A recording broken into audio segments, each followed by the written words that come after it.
Hello and welcome everyone to a special edition where we're going to be looking at a what-if scenario from Thomas Fleming called Unlikely Victory, 13 Ways the Americans Could Have Lost the Revolution.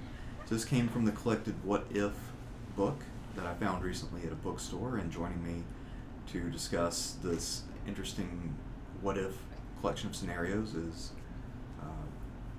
Monica. Hey, what's up, everyone? Yeah.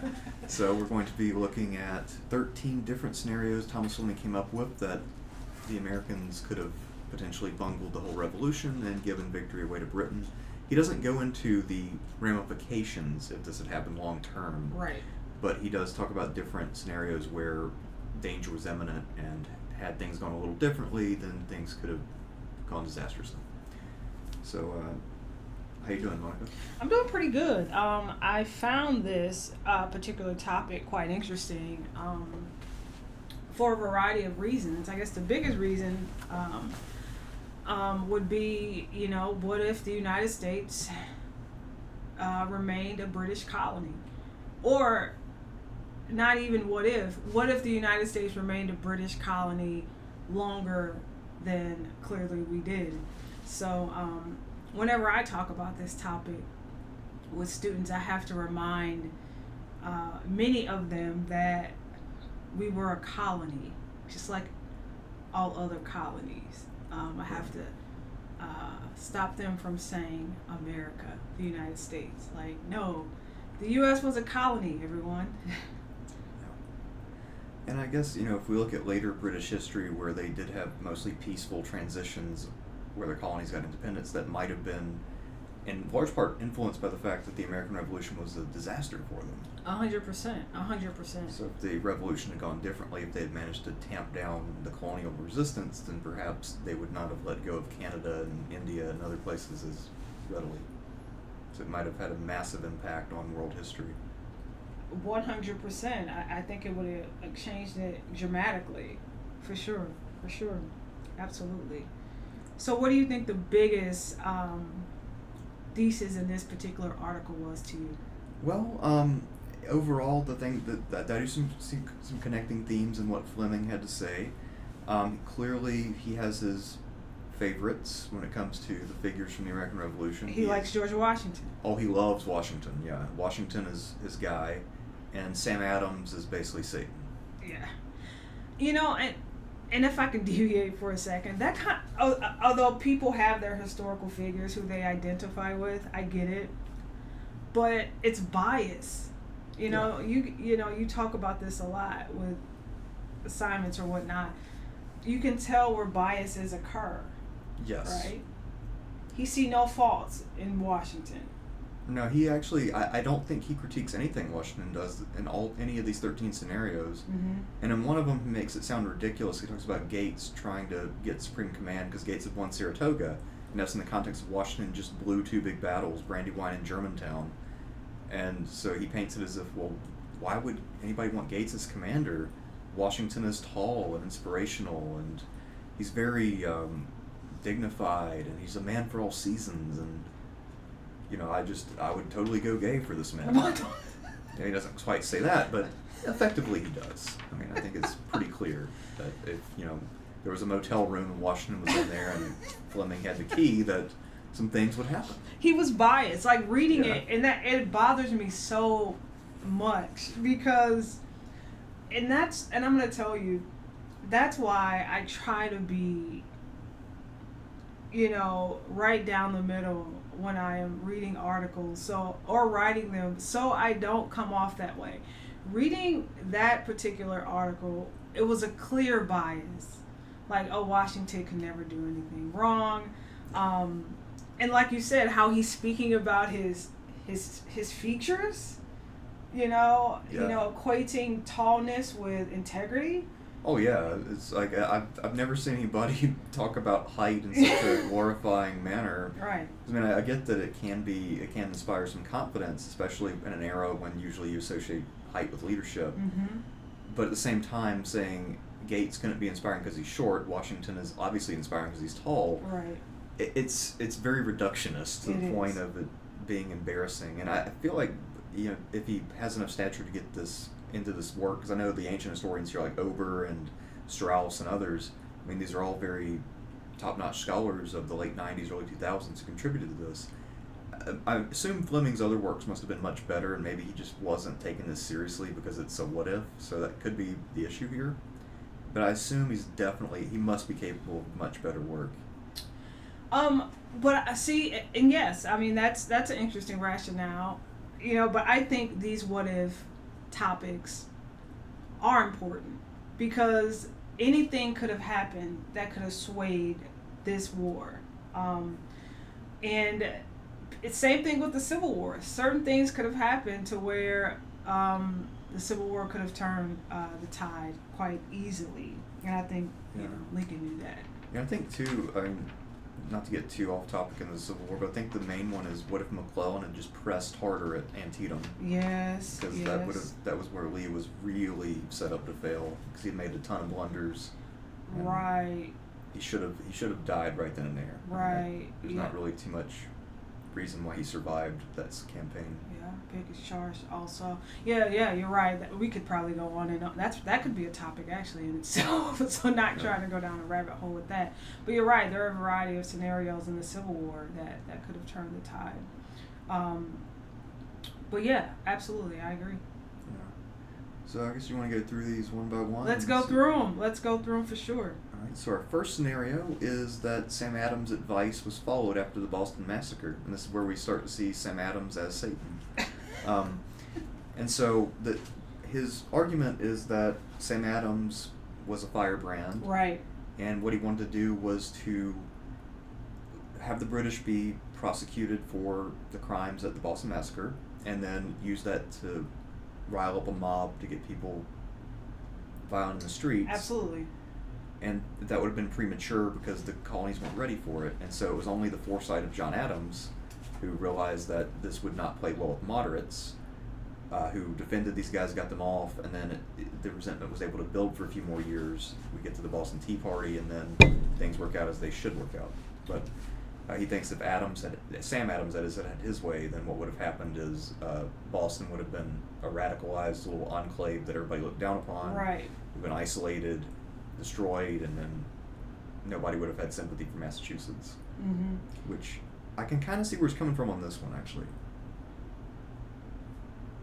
See, what I find interesting is I look at this from a leadership standpoint. Like, yes, the colonists, they are rebelling. We get it. But as a colony, you kind of have to stay within the parameters of what you've been told to do.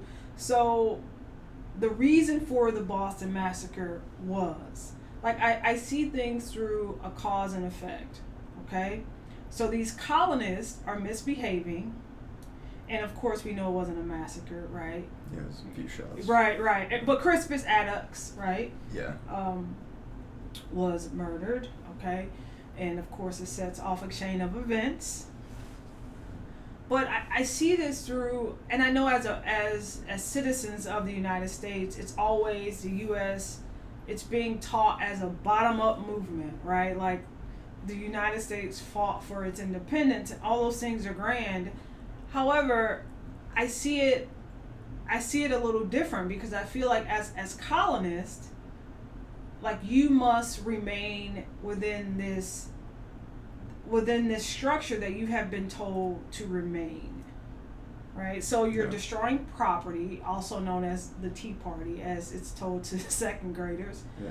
So then as a result of misbehaving, now you have intolerable acts put on you because you are destroying property by the British property in a culture, in a society that's built on mercantilism.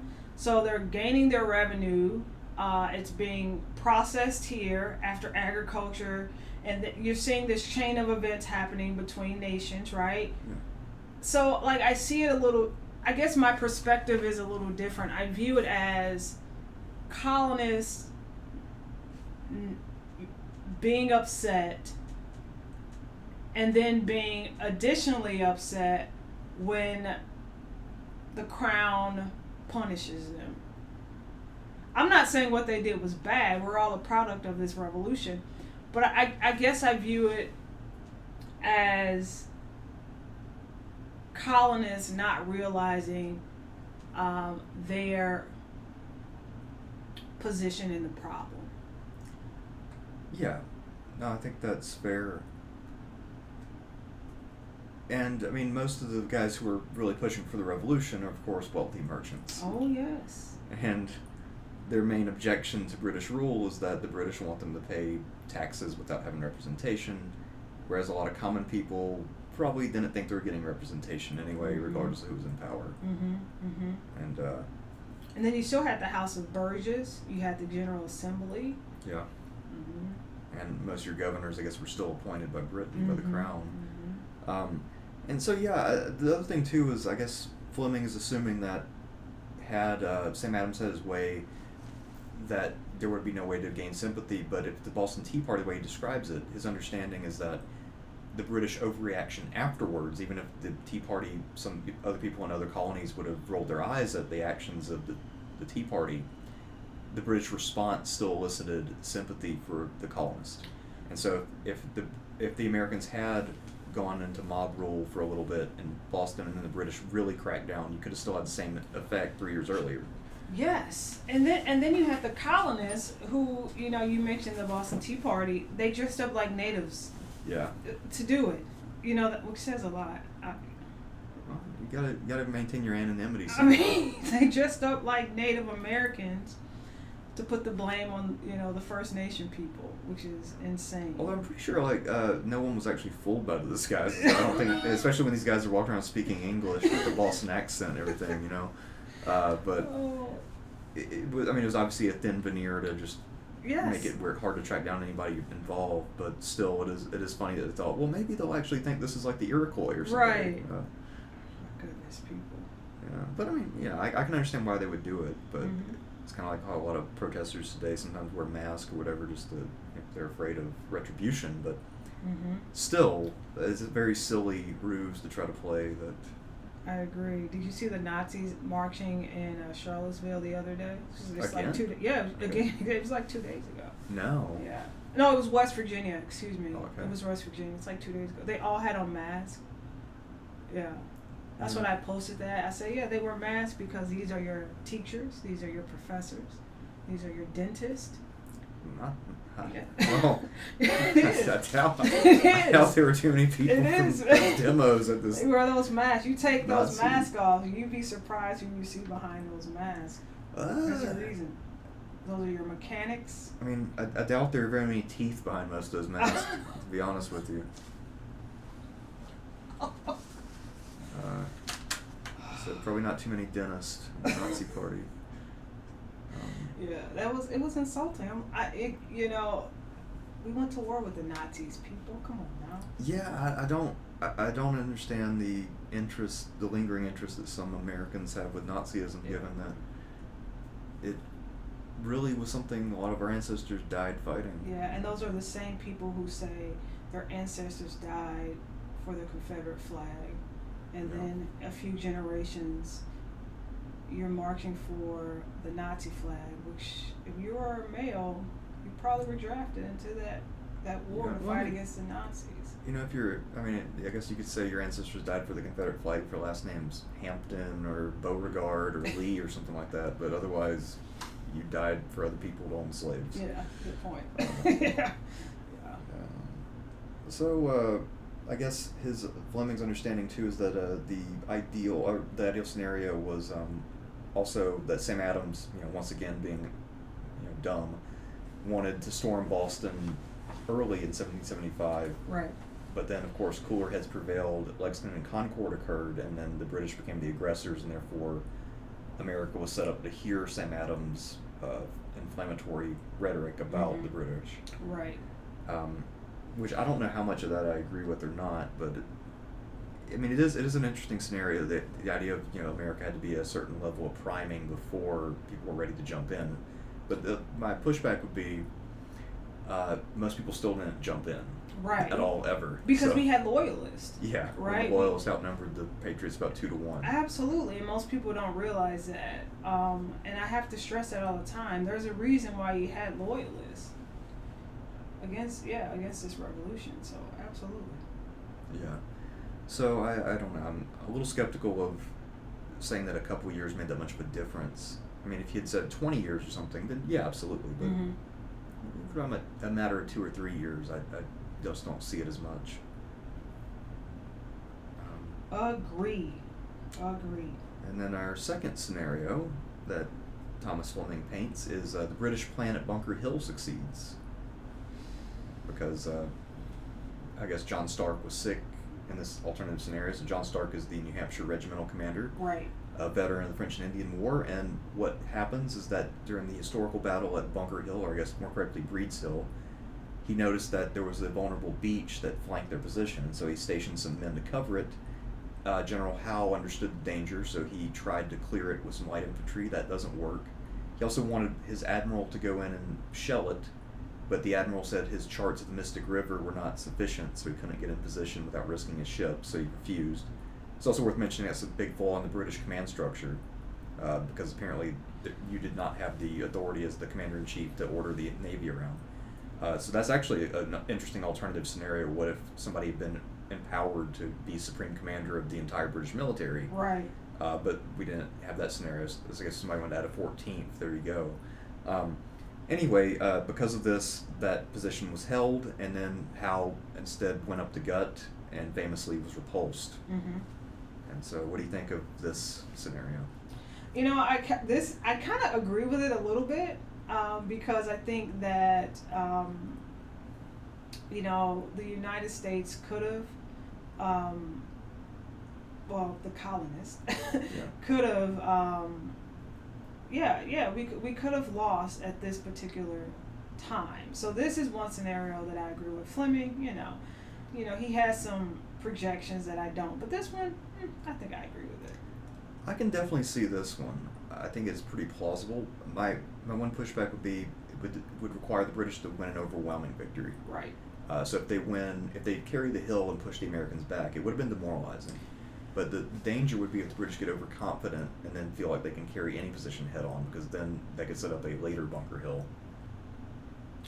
Yes, and this actually reminds me, McCullough writes an article about Dunkirk, but he calls the Battle of Long Island, which is technically Brooklyn, the Revolution's Dunkirk. Right.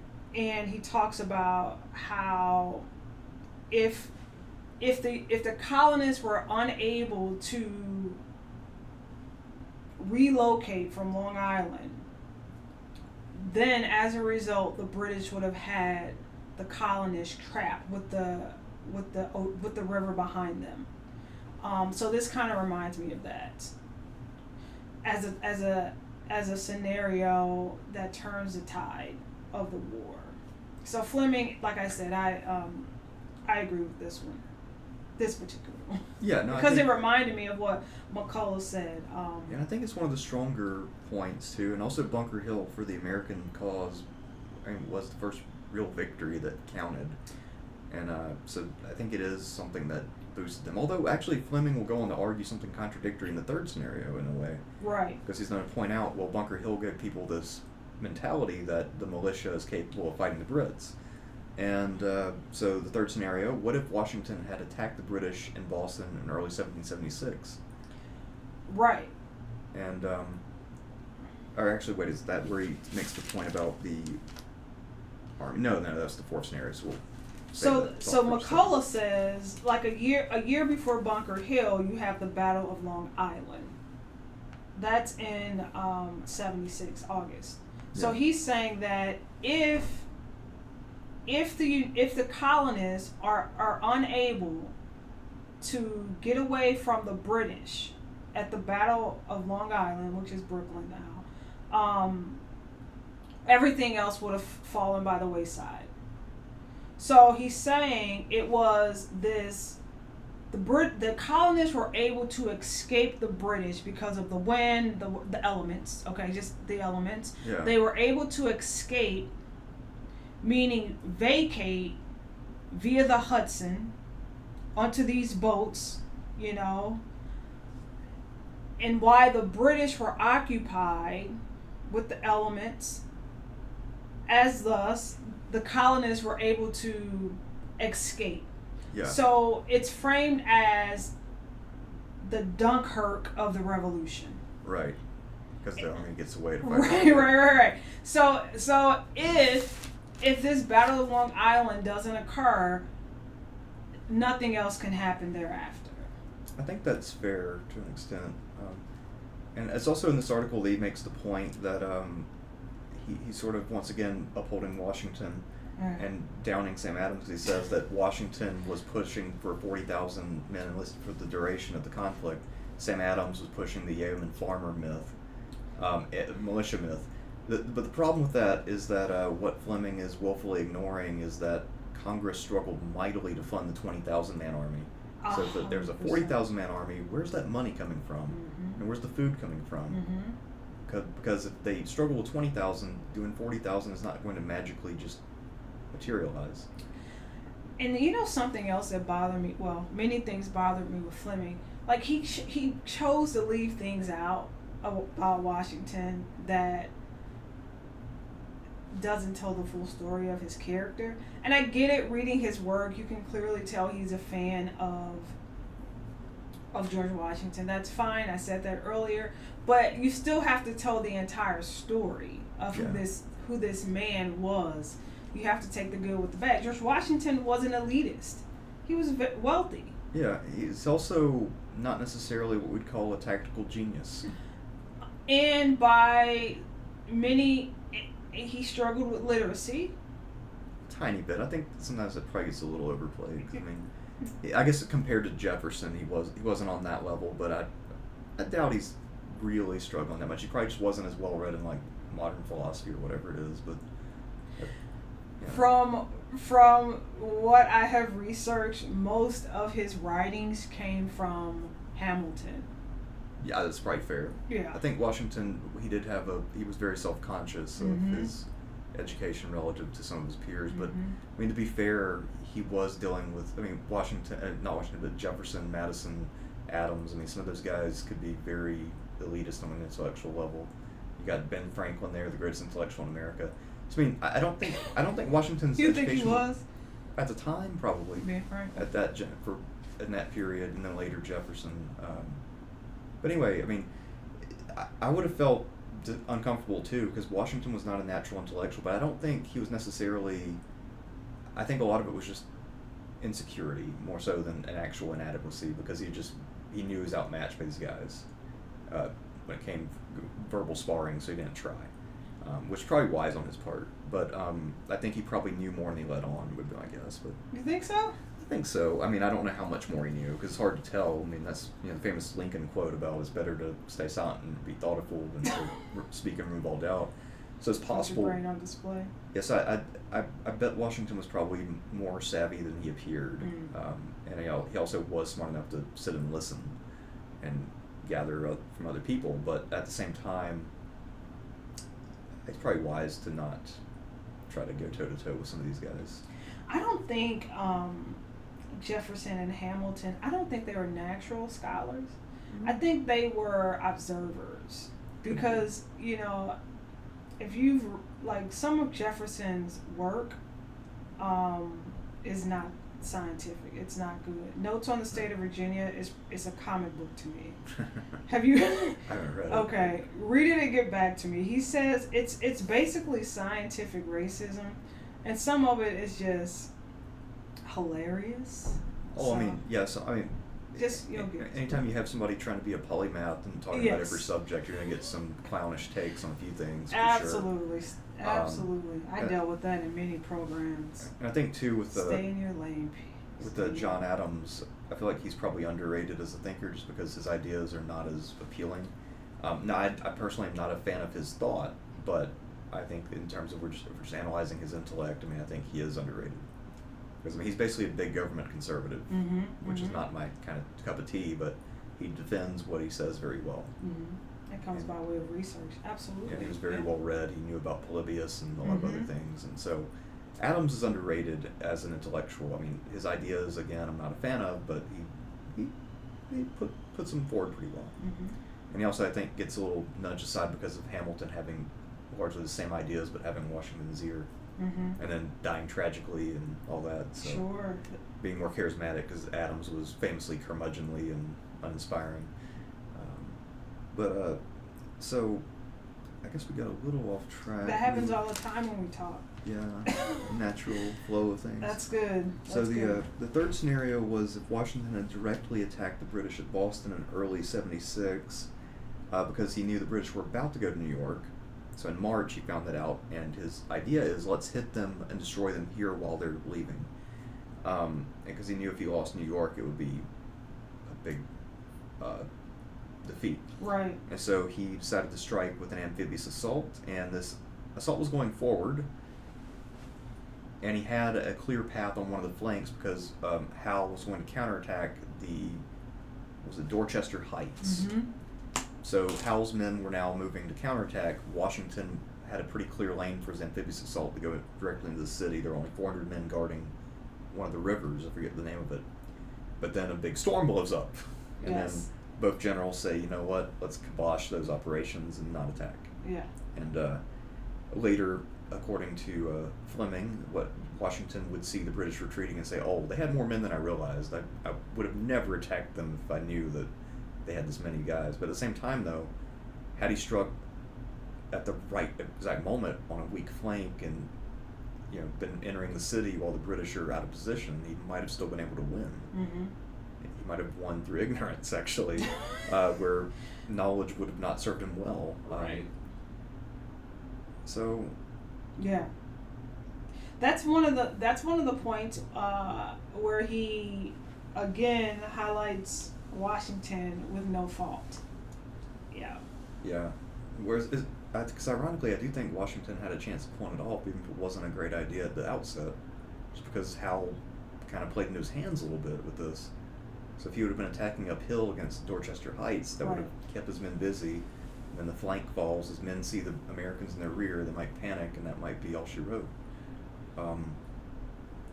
So it is possible for an inferior army to win if you take the rear and you demoralize the enemy in that way. Yeah. So the idea that Washington would have lost the whole war here, I don't agree. I second that emotion. And even if the attack failed, if the army's divided into at least three prongs, and there's plenty of space to retreat because you're the attacker, I don't think the Continental Army would have been crushed here either. So I don't really see that one from a military perspective. I think he was trying to, again, give Washington more kudos than he deserved. Yeah, because it's ironic, because by trying to uphold Washington's judgment about the balance of power in this one, he's actually kind of underestimating the plan itself. Right. So he's kind of I feel like he's almost selling his hero short a little bit here. And it is weird that his love of Washington is so great that I feel like I have to trash Washington almost just to balance it out, because it's like the love that Fleming has for Washington is too much. And and I come across that with American history in general. Whenever I'm speaking with someone or whatever the circumstances are, I have to balance out what people have been taught or what they know or whatever. We come across a lot of historians and people who are fans of history, and all that is good. But like you said, when you're reading this propaganda, because that's what it is when someone is so zeroed in on highlighting a person, you have to balance it out, right? So if you're speaking about Washington, who I don't have a problem with, he probably would have had a problem with me, but I don't have a problem with him. You have to talk about how, he didn't want black people in his army. You have to talk about that. You have to talk about how he chased his escaped enslaved woman up and down the Chesapeake to try to get her back on a judge. Yeah. Dr. Dunbar has a book about that, which is phenomenal. Yeah, So you have to balance that stuff out. No one's hating on George Washington. Erica Armstrong Dunbar is her name. Yeah, because I guess too, Washington's because I guess by the standards of his time, compared to most other slave owners, he was known for being relatively kind, although Martha not as much. Martha was, much harsher from what I understand. But anyway, I mean, it's like one of those weird things where we're judging the relative, very relative scale of oppression. But I mean, one story I did hear about Washington that apparently played well in his own time, even though today it doesn't seem that impressive. But Right. in his own time, apparently, there was one of the guys on his estate who was a slave, but he was like a blacksmith. He had alcohol problems. So Washington would make a deal with him. Okay, if you go this long without drinking, then on Christmas I'll give you alcohol. So he's trying to like help this guy not. Who drink is that himself to guy? death. One of the blacksmiths on the estate. I forget the guy's name, but he's one of the slaves in Washington's estate. Anyway, Interesting.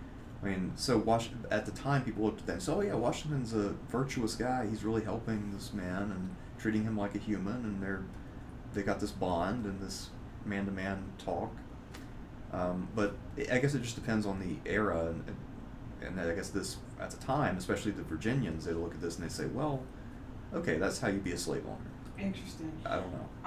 Yeah, that's my perspective is you can't keep slavery intact without violence. Yeah, I mean, it wasn't the wisest decision. Yeah. I mean, William Lee, most people know William Lee, who was kind of seen, or, he was viewed as Washington's, manservant. Yeah. Yeah. I'm sure those stories are out there.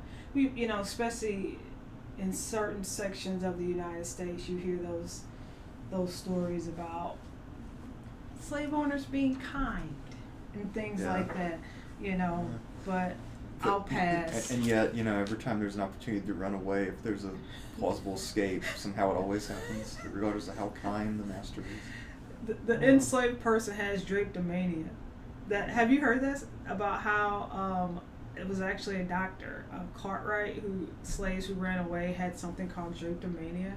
No. Oh my goodness, that's the story of his son. Drapetomania. Yeah, they were diagnosed with disorders if they ran away. Oh, anytime somebody disagrees with you, it's obviously they have a mental condition, Mm-hmm. Another one, I guess, that's comparable is a lot of the idea of religious mania in the late 19th, early 20th century it was mostly people from mainline denominations denouncing evangelicals. Oh my goodness. And I mean, it's always just a lot of. I mean, there are definitely some diagnostic categories that are meant to be bludgeons rather than. I understand. I was having this conversation with someone recently about Bibles printed in the 1960s and how they use words of the time to fuel civil issues. Like we picked up a couple from the 1960s, and all through that particular Bible it said words like segregate. Stuff like that. Like, no. That word was very anachronistic. Right. You go to the back, print it 1964. Well, right. The Bible I just picked up yesterday talks about AI and some other things. So,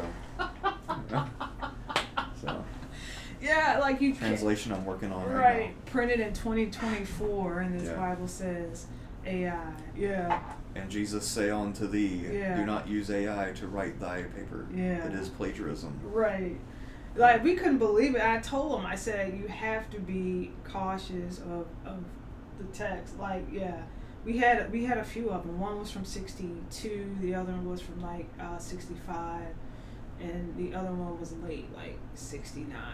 But using words like segregate, like words that are clearly playing into the civil rights movement of the time. It's like, white Southerners, use that, as you know. So it says it right here. Yeah. Jesus said. Like, no, bro. Yeah. I don't think Jesus anticipated American-style slavery. It was not something that existed in his time.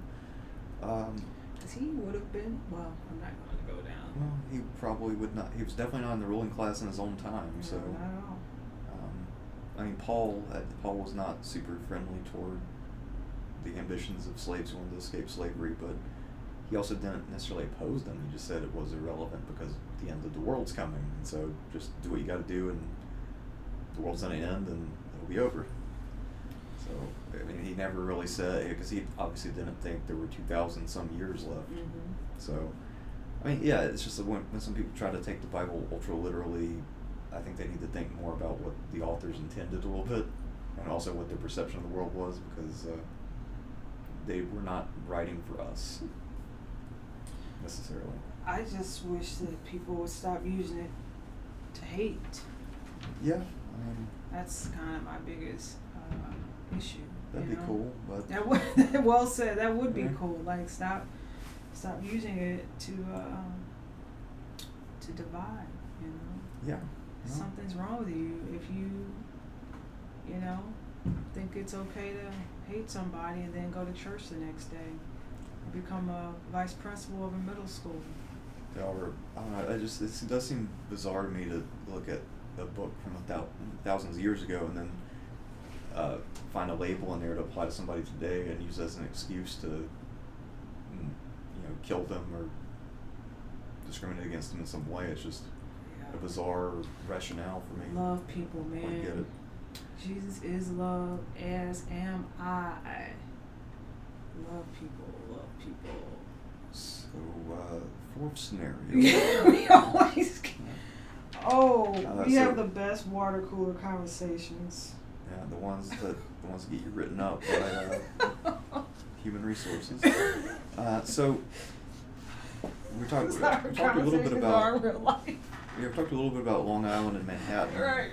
Which is I think a key moment. I think, like you said, with McCullough and also Yeah. Fleming, they both point out that this was the best opportunity the British had because they had the Americans cornered on Long Island, and they got them cornered a second time on Manhattan.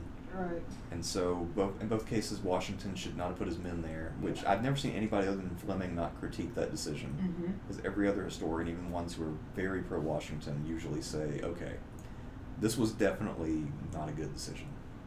And both Washington and Nathaniel Greene made some mistakes, and Henry Knox too. Yes. They all made errors. Mm-hmm. And but here it's just, well, okay, they lost, but it was no one's fault. Right. It's just scenario. It's just the genius of Washington got them out. Let's not worry about why they were there. Right. Anyway, this is also the article where he talks about the Washington's plan for the 40,000 man army and blames Sam Adams for its failure, which I think is a little ridiculous given that the material circumstances. So anyway, the battle was between 10,000 Continentals plus some militia. The British had about 30,000 men, most of whom would be regulars of some kind or Hessian mercenaries. So qualitatively, the British had the edge. Right. Quantitatively, I believe they also have the edge. And then there are three phases of this battle. You got the August 27 battle, where Washington's army was stuck on Brooklyn Heights. Then they did their evacuation you mentioned, where they took advantage of weather and fog to get to Manhattan. Right. September 15th, the British almost captured them completely in lower Manhattan. So that leaves the question, why the hell was Washington on Manhattan Island? Mm-hmm. If he's fighting a navally superior force, why would you put yourself on an island? Right. That's just mind-bogglingly stupid. Well, we did say kind of struggled with some things. Yeah, and I mean, it's also, there's a famous battle in the Peloponnesian War where the Spartans made that mistake. They went onto an island Yes. fighting the Athenians, Mm-hmm. not realizing, oh yeah, the Athenians have complete naval domination, so our men will obviously get trapped. Right. So it's just Washington had spent a little more time reading a little Thucydides than and then so that happened, and then of course follow up October 18th, final phase of this battle. The British once again make a landing and take the flank. The Americans have to retreat, and pretty much Washington gets saved by a Massachusetts brigade doing a very skillful fighting retreat. And after this, of course, he switches strategy and he says, no more major battles, supposedly. Right. We're going to do attrition from now on. And everybody agreed, and that was the new strategy, except for all the battles he fought, Brandywine, Mm-hmm. Germantown, his attempt to assault New York, or thought of doing that in 1781. Right. Battle of Yorktown, all the battles that Gates and Greene fought. But except for those, I mean, obviously it was complete attrition from this point forward, and Washington learned his lesson and never tried to fight the British again. Did you think Fleming did a good job at explaining why the colonists wanted to separate? No, he didn't go into that at all. Yeah, I didn't think so either. Which I guess, to be fair, it wasn't directly part of the thesis. Well, I thought he should have at least laid some ground for that.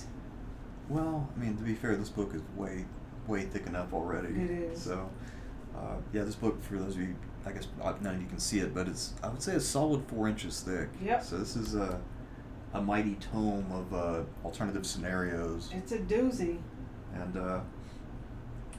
it's a doozy. It's probably, for those of you all who are listening, if you're compared, what is the name of that book? Oh my goodness, that's a good, David Walker Howe's book. It's called like Hoth Thou Wrath or something like that. It's a little bigger than that book. Yes, and that book is, I want to say it won the Pulitzer. Yeah, David Walker Howe's book. It won. It came out maybe 2007. It's a little bigger than that book, the book that we're discussing today. Yeah, Walker Howe's book. It was like, what, Hoth, God, Wrath, or something. It's about the spread of the United States. You know, it's meaty. It's good, but it's meaty. So the book we're discussing today is bigger than that. yeah, there was one phrase he said that was common in 1777. I forget which article it's from, but the Year of the Hangman was what the Loyalists and British called 1777. I feel like that'd be a great book title about That would be a good book. that year for the American. I'm sure somebody's done it already, but I'm just not familiar enough with the literature to know. But somebody's had to have done that before. If they haven't, then those of you listening out there, you're welcome for your idea. Ding! Also, another claim he made in the fourth scenario was that most of the American generals had become obsessed with the idea of repeating Bunker Hill, which I've never gotten that impression. Neither have I. So I don't know what that's about. I get the distinct impression, because I know we've been dogging Fleming, and I'm going to keep doing it, but he clearly is not a military historian. I can tell that just by the way he describes a lot of these battles, because the descriptions are all very weird, based on what I've read before. He's not a military historian, and that's okay. But he's also, I wish he would have, and again, this wasn't a part of the thesis. Well, this is just how my brain works. I wish he would have spoke about what Great Britain was at the time. Like the system of arrangements that they had going on. Like, why not just let these colonies go? Like, you know, like, for example, and I hate to keep using the Civil War, but it's such an easy target. Like, during the Civil War, so many people inside of the federal government, also known as the Union, said, let them go. Yeah. Let the southern states go. Let them go. So, like, in Fleming, I think his argument and his thesis would have held stronger if he would have explained, like, this is what Great Britain was in 1763, right? Like, this is who they were. This is the set of arrangements that they had. This is why they're fighting so hard to keep these colonies. They are a part of mercantilism, the system of economics and finances, the same reason why, you know, the Berlin Conference occurred in 1883-84. So, like, I just wish, you know, of course, hindsight's 20/20, and that's why people write book reviews and stuff like that. But I think his thesis would have been stronger if he would have explained the significance of the colonies, right? Yeah, I think you're probably right about that. I mean, or what if instead of strictly military scenarios, what if the British had a more conciliatory attitude that would have won over more people? What if the Americans had a harsher attitude in general beyond the Sam Adams stuff initially? So, I mean, there were some more political scenarios, I think, that he could have potentially explored, but he didn't. Right. In general, I mean, but again, I guess he limited himself to 13 things because of the 13 colonies, most likely. Of course. But yeah, I think you could probably get that number up to 30 if you were really trying. Yeah, because Great Britain and the colonies had a mutual economic benefit within one another. Yeah. I've never viewed it, and I've never viewed the colonies as these, as this place of exploitation. I seen it, like, knowing the history of Great Britain, I seen it as a system of like I said earlier, arrangement, mutual benefits. That's why you had such a loyalist class in the colonies. Yeah. I'm not saying it was equal, don't get me wrong. You still had stratification systems. It's not as bad as like the Spanish Empire. Right, exactly. These, like, formal divides. I guess there was kind of a formal divide to an extent. Like, colonial officers couldn't make it beyond about the rank of major in the British Army, but still, I mean, it's not like we have the formal hierarchy like you do with the Spanish and Portuguese colonies. Exactly. And you also, like, the British, and it's definitely nothing compared to what they did in Africa. Yeah. Right? The rubber and, all that stuff. Nothing close. Oh, yeah. Yes. Nightmarish. Yes. Yes, the Congo and Leopold. Like, nothing like that is occurring in the colonies, but it's portrayed that way. And you had an industry, an identity of trade. Of course, you had a labor system.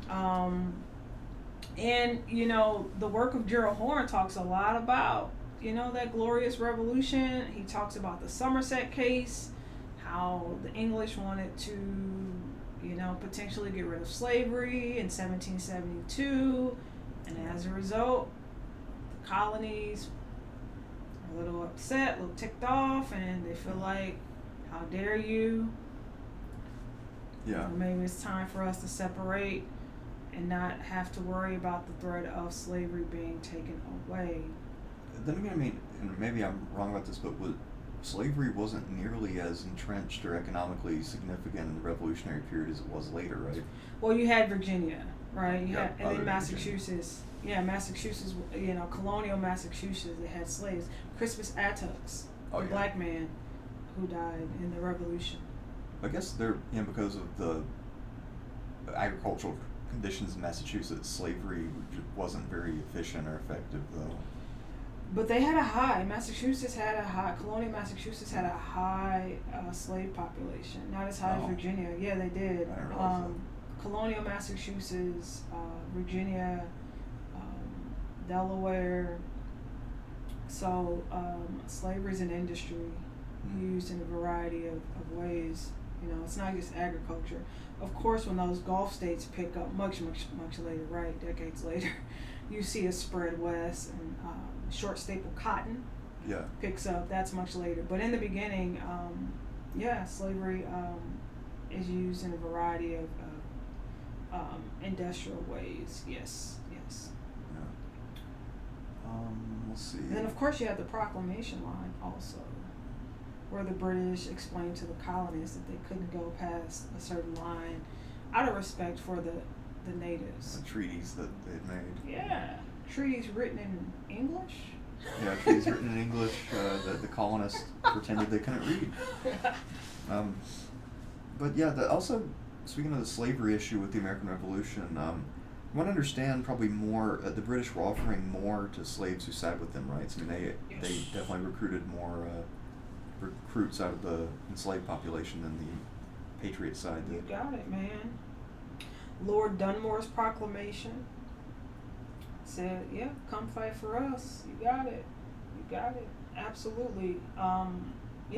Most of the enslaved clearly fought for the British. And then, of course, you have Nova Scotia being settled by the ones that could be evacuated. Be correct about that.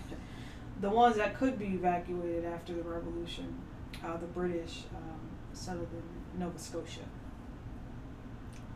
Canada. In general, one thing I will say about this work as a whole is that I am convinced of the general thesis that the colonies winning independence was very much balanced on a knife edge, and it did require a whole lot of things to break favorably for the American side, for a whole lot of opportunities on the British side being squandered. Yes.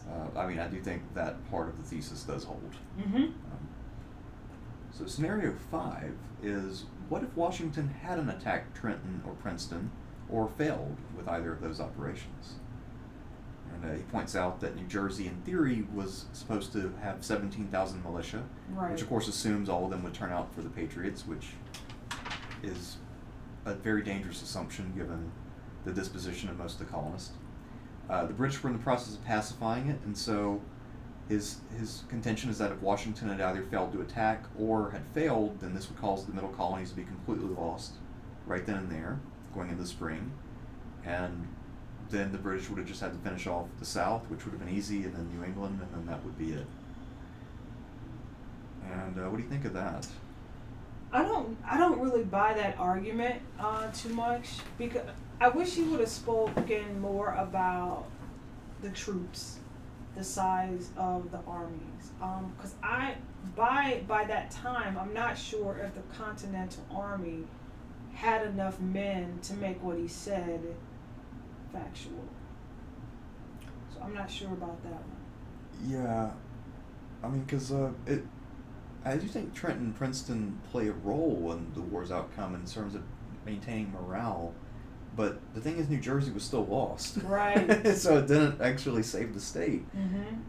And they still couldn't control Philadelphia reliably. They still had New York out of their hands. I mean, I don't think that it...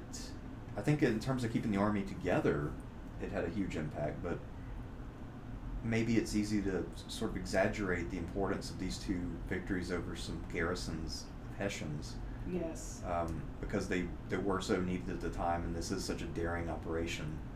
But I think maybe he might be exaggerating the importance of it. Yeah, and also in addition to, exaggerating the importance and liking George Washington so much, I wish he would have talked more about how the United States had aid from France. He does talk about that later. But resources come quite early. Yeah. So I wish he would have spoken about that. Yeah, I mean, I will say though, I'm kind of 50-50 on this scenario, the Trenton and Princeton one, because I can see flaws in it, but at the same time, I do think you do have to have some occasional victories to keep everything together. And I mean, this is definitely Washington at his best as a general, is the Trenton and Princeton campaign. Agree. And that's I mean, Washington had to have one scenario for his fans to celebrate. This has to be it. That's it. This is the one where I see him in the field actually being inspiring, having a great plan, executing it, doing what he set out to do. And overall, I mean, because Washington was a great leader overall. As a general, I'm not super impressed overall, except for this one campaign. That's what people say about Jefferson Davis. Really? As a soldier, as a senator, from Mississippi, pretty good, but as a commander-in-chief up against Lincoln, not so good. Yeah, and also Davis had to, he kind of knew all these commanders personally, and he played favorites a lot. Joseph Johnston, not so much. Yeah, I mean, Beauregard kept succeeding, and then every time he was succeeding, because Davis decided he was a loser, he kept removing him even after he was kicking ass. Mm-hmm. So Beauregard never got his chance, really. Yeah. Whereas, Johnston and Bragg kept getting opportunities, even though they really didn't do much with them, aside from lose. I like that they lost. Yeah, it's a good thing for how things turned out, but, I mean, it doesn't bode well for an assessment of Davis's commander-in-chief performance. Mm-mm. Well, the common historians often say if the South would have had Lincoln, the South would have won. Possibly, although he made some mistakes too when it came to picking generals, and he went through several generals, like 5. Yeah. Foner has a book about it called Lincoln's Generals. So yeah. Yeah, I mean, he did have several people who could have pulled the war off, other than Grant and Sherman. Though, I mean, Rosecrans, and there's some other guys who were pretty good. But I like that. I like that he went through so many generals, because it's not working out. Yeah. It's time to, we need to try something else. So. I mean, the South. That's my personality. The South only had one successful commander, and there's a reason why people talk about Lee so much, is because he was their one guy. Yeah. The other generals at that level just weren't that good. Mm-hmm. Or Beauregard, I mean, Sean would argue Beauregard would be in that category, give him Yeah. a chance, but we don't really know. Right. And then Albert Sidney Johnston, who was also highly regarded, Mm-hmm. died very early, so he's kind of a question mark. Indeed. But yeah, so scenario number 6, what if Arnold had decided not to become the Admiral of Lake Champlain in 1776? Which I actually didn't know about this part of the campaign until I read this. So the premise here is that Arnold has a small army at Fort Ticonderoga. Yep. Summer 1776. Let him know that you're talking about Benedict. Yeah, Benedict Arnold, of Right. course, the famous future traitor. Yep. Anyway, he knows that the force under Guy Carleton, which is much larger, so about 16,000 men as opposed to his 3,500. Yep. Carleton wants to take Fort Ticonderoga and then storm into New York. So to stop him, and realizing that Carleton will come by water rather than around the wooded perimeter of the lake, Arnold puts together a small fleet and goes out to confront him. Mm-hmm. And the argument here, which is very interesting, is that Carleton became too cautious because he wanted to have his best gunboat ready for this battle against a far inferior force. Mm-hmm. And eventually he will launch. He actually will beat Arnold, but it will be in October. And so then Arnold and his commanders are too cautious to proceed forward from there. Carleton and his commanders Carleton personally becomes too cautious to press the advantage onto Ticonderoga. So he wins the battle and then retreats, thus failing strategically and probably getting himself sacked in favor of Burgoyne. Right. And so the claim here by Fleming is that this is one of the moments that saved the revolution. And I didn't really know about this part of the campaign before, and I think he might have something with this a little bit. This is one that I can partially agree with. I don't know if I wholeheartedly agree with it, but he backs it up well. It's one of the arguments that he actually defends pretty good. Yeah, because I'm trying to think. So if let's say Carleton had seized Ticonderoga and then decided to go in the winter quarters immediately, because Yep. It'd be the pressure. He would have been cut off from supplies a bit, and then either in the early spring or maybe even in a daring winter strike, Washington could have reinforced this area more, Mm-hmm. and potentially Carleton's army might have been wiped out. So I don't know if Carleton was necessarily wrong to retreat when he did. Although, clearly he should have struck earlier. I think that point was made here and it was correct. But once he got there and he was in a position to take it in October, trying to do a siege in the winter is not a great idea that far north. Right. And so once he had made the decisions he had committed to, I think the decision to leave was actually correct. And when I was reading this, I'll tell you, that was part of my overarching, argument. It's like, how much of this is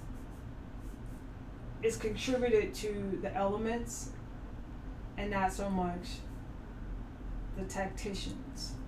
Yeah, the elements play a huge role in a lot of these battles. Yeah, so when I'm reading this, and the time, the New York, right, the Northeast in general. Yeah. Yeah. No, weather definitely played a big role in a lot of these battles and their outcomes. And I think that's true of a whole lot of conflicts, Yes. especially things that are, from this era or earlier. The weather will play a huge role. And the farther north you go, the more pronounced this becomes. Absolutely. Like Napoleon trying to invade Russia. Yeah, if he had launched a little earlier, then who knows? Mm-hmm. Or Hitler waiting until June to begin Barbarossa. Yes. So sometimes the weather is extremely important. Mm-hmm. Now, scenario 7 is also a Benedict Arnold special, and the premise here is that Benedict Arnold refuses to obey, or actually does obey orders at Saratoga, which means that in the main battle, the second phase, because first phase is Freeman's Farm, second phase is, I guess it's usually called Bemis Heights, I'm not sure, but anyway, second phase he was technically relieved of command and confined to his tent, and so in theory he should have just remained there. Right. But in practice he just marched out, took command, and seized a fort, lost his leg in the process. So the contention here is that if Arnold hadn't done that, Gates would have definitely lost. Yes. But partly we have to remember with Fleming, his premise is always that Gates was incompetent and too short, and so he could not have won without Arnold. at least in that second phase, which it's hard to say. It's a very difficult counterfactual to prove or disprove the idea that Arnold's personal leadership was needed for that assault to carry. And maybe it was, because it was a daring attack, but I could imagine someone else potentially carrying that. I mean, Daniel Morgan was there. Right. So, in theory, Daniel Morgan might have been, I mean, he's tall, so there you go. Oh. By the Fleming logic, Daniel Morgan's like 6'2", he could do this. Must have the credentials. Yeah. You gotta pass the tail of the tape. Must have it. So, anyway, it's an interesting thing, and also, he points out that the battle that Benedict Arnold and Gates had was over credit for the Freeman Farm battle 3 weeks earlier, and that Gates effectively sacked Arnold for demanding more credit, because it was Arnold's idea to go intercept Burgoyne's troops trying to do the flank attack and set up the artillery on the hill. And so, Arnold is clearly the hero of Freeman's Farm. That's very clear cut. Yes, he is. But he also doesn't take Arnold to task at all for clearly being a glory hound and an insufferable prick. Which is, Arnold was a very good tactical commander, very good leader, charismatic, but the man is an insufferable prick. I mean, I'm not saying Gates was necessarily any better, but, Arnold does deserve, we have to point out that this man has some character flaws that proved to be fatal and caused him to betray the cause eventually. He doesn't have a good reputation in the United States. Or in Britain, where he defected to. Yes. And actually they made no use of him, really. Yeah. And then later Canada. He ended up in Canada. Yeah, I think you're right. I think he also, after he went to Britain, he kind of languished in their army, and he tried to apply for all kinds of different commands, and they just kind of poo-pooed him until he aged out. And also same thing with Tarleton after the war. Yes. Tarleton at one point was actually considered for the Peninsular War against Napoleon. By that point Tarleton was kind of old and fat and not really up to snuff. But experienced. Well, he was very experienced. You gotta roll with him, like Winfield Scott in the Civil War. Yeah. He was long in the tooth, and Well, his strategy from his office was excellent. The Anaconda plan was spot on, but he didn't just want to listen. Couldn't lead in the field anymore. It happens. Yeah, which is fine. But Grant and all the other generals, they were just executing Scott's plan. That's it. So in some ways, you could still make Scott a top general of the Civil War. I would. Yeah. I would, because it's literally what the Union did. Surround the South. Fools who thought that they could win when you have bodies of water around you. I think not. Yeah. You surround them, Anaconda plan, and then you rain down. Yeah. You rain down like thunder. And then those people that you have enslaved are going to turn on you. Yeah. Because they have drapetomania. Yeah, exactly. It's a medical, especially once you have a blockade in place, that it breaks out into an epidemic of the disease, and then, it goes from there. Yeah. Snowballs. Scenario 8, this one is, I don't think, very interesting. I mean, it could have made a major impact if it had happened, but the idea is, what if Captain Ferguson had pulled the trigger? The thing is, the British were very averse to shooting officers or shooting people in the back because they were into honor, and Ferguson was actually one of the British officers who was very much into the clean model warfare. Later he'll get killed at Kings Mountain, and by the time he was a major. But anyway, he was one of those guys who was very much against any kind of massacre. And so the irony of Ferguson is actually that when the Americans massacre him, it's in retaliation to stuff Tarleton did. And they just wanted any British commander in command to take that out on. And Ferguson, ironically, was the cleanest of the British commanders, and he suffered for the commanders who were bloody-minded. Yes. And so Ferguson, really, if you just think about this man's commitments, I mean, even if he had known it was Washington, he would not have pulled the trigger, because that is not in his character. That's just not what he would have done.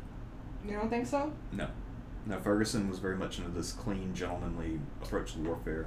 And partly is because he himself was not from a super rich family, so he was really trying hard to fit in with that ethos.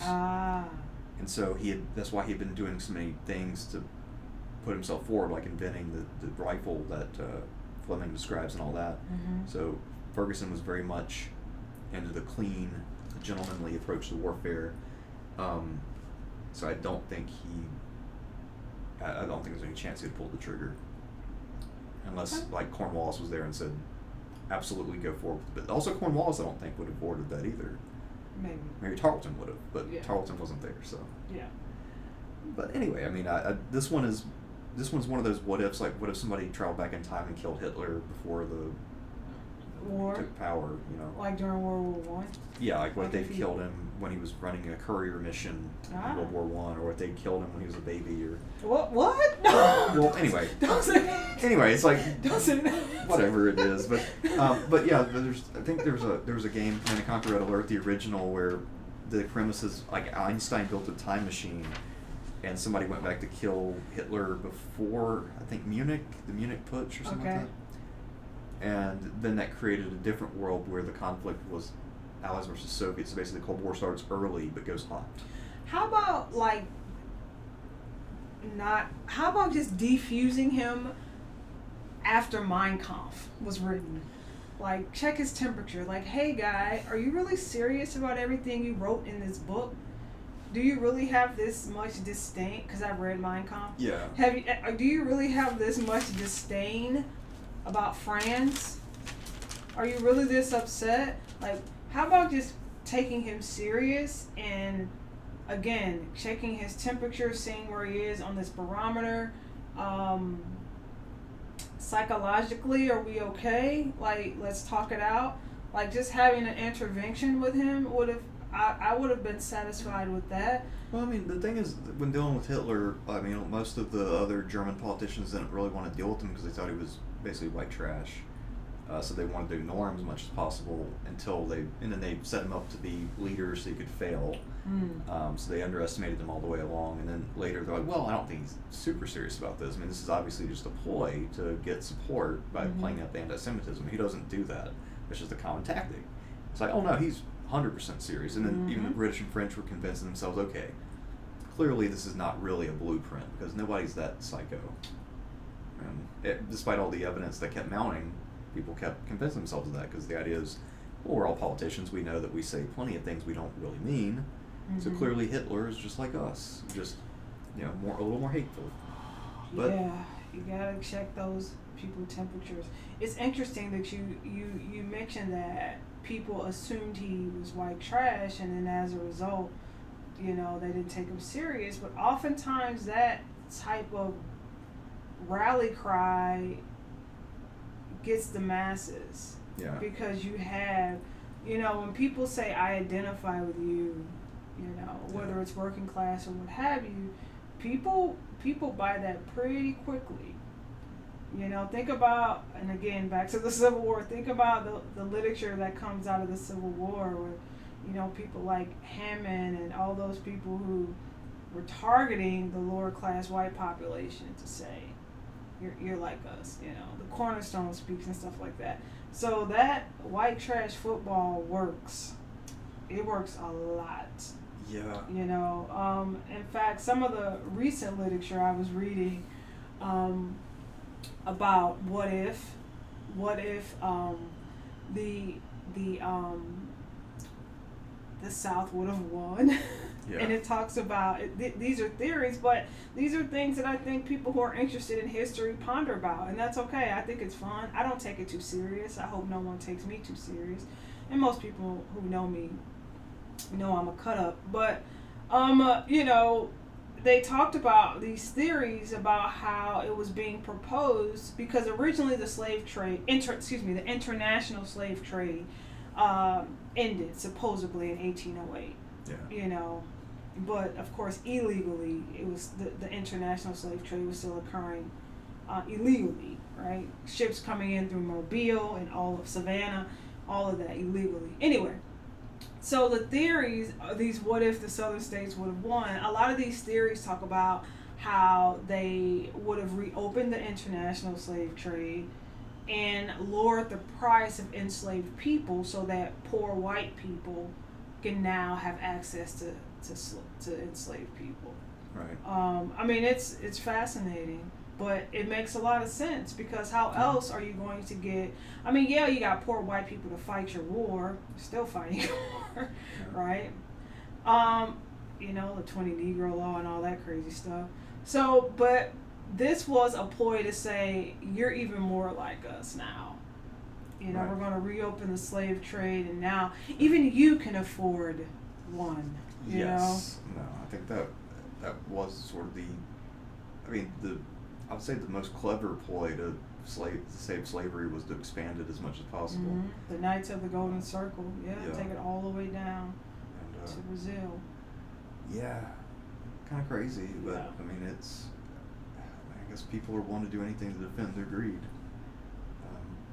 Yeah, Not really any limits on that, spread the unfortunately. wealth, people. So scenario number 9 is the one I think Fleming would fear the most of Yeah. all. And Uh-oh. that is the terrifying prospect of George Washington being relieved of command in favor of Horatio Gates. Oh. Yeah, just getting the vapors at this one. Oh yes.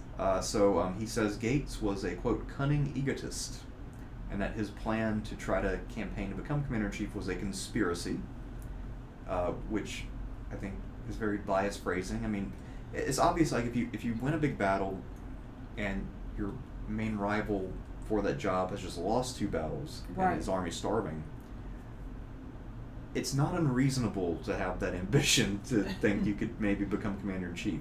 Now, I don't think Gates would have been a good commander-in-chief, don't get me wrong, but if you were, imagine yourself as Horatio Gates, I don't think it'd be hard to see yourself as the new commander-in-chief after Saratoga. Right. But it was a victory. Yeah, it was a victory, a pretty big one. Absolutely. And I mean, that often, looking through history, it happens. I mean, when someone has such a big victory like that, oftentimes they are promoted. yeah, it's pretty common. I mean, that's how a lot of those Civil War commanders, like Grant, sort of Yeah. becoming prominent due to victories, or Stonewall Jackson, or whoever else. I mean, a lot of those guys made their names with a victory or two. Vicksburg, Or yeah. like the World War I commanders have been looking at recently, when they would have little successes, that would be the thing that puts them on the map. Like Bataan, once he won Verdun, was the star of the That's French army. right. And that made him almost untouchable, even after he'd made a few major things that might have been fireable toward the end of the war. Right. But yeah, anyway. I'm a fan of Gates. Like, yeah. that doesn't mean I don't like Washington.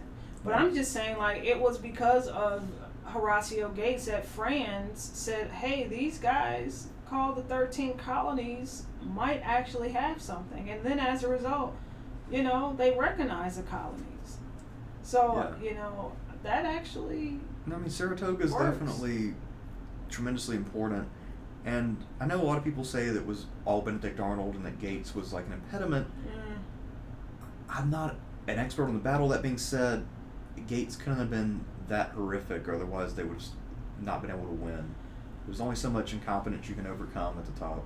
I mean, I don't think he was as talented as Arnold even, but I don't see that he's completely and totally brain dead. I just Agreed. don't think there's a case for that. Agree. And I also see this through the lens of, again, a chain of events.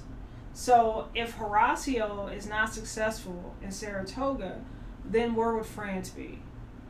Right? Like, France would be on the sidelines. right. So I see it and then later the Swedes and Spain. So I see it as a chain of events to say that this was significant in my opinion, and it was a victory for Gates and not Washington. And here's the other one. So, who was the big driver of the so-called Conway cabal to put Gates in charge? Which demon that Fleming is trying to exercise here once again emerged? None other than Sam Adams. Yes. And this time even got his cousin John Adams involved. Yeah. And partly, I guess John Adams only backs it not because he's worried about Washington succeeding or not, but because he's just jealous of Washington becoming more popular. Right. But in 1777, Washington is not that popular. Otherwise, this conversation would not be happening about him being replaced. I mean, so this is just... But also, yeah, I think it does. It is too much with the benefit of hindsight. But Washington was obviously the best choice because he won eventually. Mm-hmm. But it makes it seem as if that was the only way this could have possibly happened, is if you have this one guy in this particular time and place. But if there are many contingencies where the Americans could have lost the war, there are also other contingencies where they could have won through a different sequence of events. Yes. And I think that this is way too deterministic, and I think that's a flaw a lot of times people are prone to, is that the way things happen must have been the only way it could have happened. Right, and that people are people are passionate about this topic and they study it, especially battles. Like, it's just one battle. There's 1,000 movies on Gettysburg. Yeah. Right. So yeah, I understand the passion behind it, but I think there's many events that could have changed this. Or he points out that Gates wasn't inspiring enough because his nickname was Granny. But here's an interesting question for you, and you probably know the answer. But do you know another general who was called Granny? Thing. From the American Civil War period, who later became known as one of the greats. Yeah. Name rhymes with Fee. It does, yeah. Lee was initially called Granny Lee. So I mean, it's a lot. Anybody who shows caution can be called Granny, but at the same time, the men sometimes respect those guys because they tend to take care of their men. Mm-hmm. So a lot of times, people are called Granny if they insist that their men are properly billeted and fed. Mm-hmm. I see it as experience. And they might make fun of their commanders a little bit, but at the same time, they're actually not resentful because they're getting fed. Yep. So. I play music with some of these jazz people who are called Granny, and I'm gonna tell you, they smoke us all. Yeah, you just sit in the corner and let them play piano or the saxophone and just watch. Like, man, so. And how do you feel? Because I mean, obviously Gates later did bungle pretty badly at Camden. Mm-hmm. But I know a lot of people who make the case that Gates was not responsible at all for Saratoga, use that one battle as proof that because he lost this battle, he couldn't have won the previous battle. Mm-hmm. How do you feel about that? I don't buy that argument. Because again, I wish Fleming spoke more about the elements in that particular section, and then also he didn't talk enough about the soldiers. Like, where were they as far as the count? Yeah. So he didn't add enough information. Yeah, he's not super quantitative, I would say, which, especially when you're talking about military scenarios, the numbers do matter. Mm-hmm. Was it Napoleon famously said that God favors the larger battalion, and there's a lot to that. Yes. But yeah, my take on Camden overall with Gates is that it did show that he was not as good as he thought he was, and he overestimated the quality of his troops and their ability to fight British regulars, and he probably had convinced himself that he was a genius.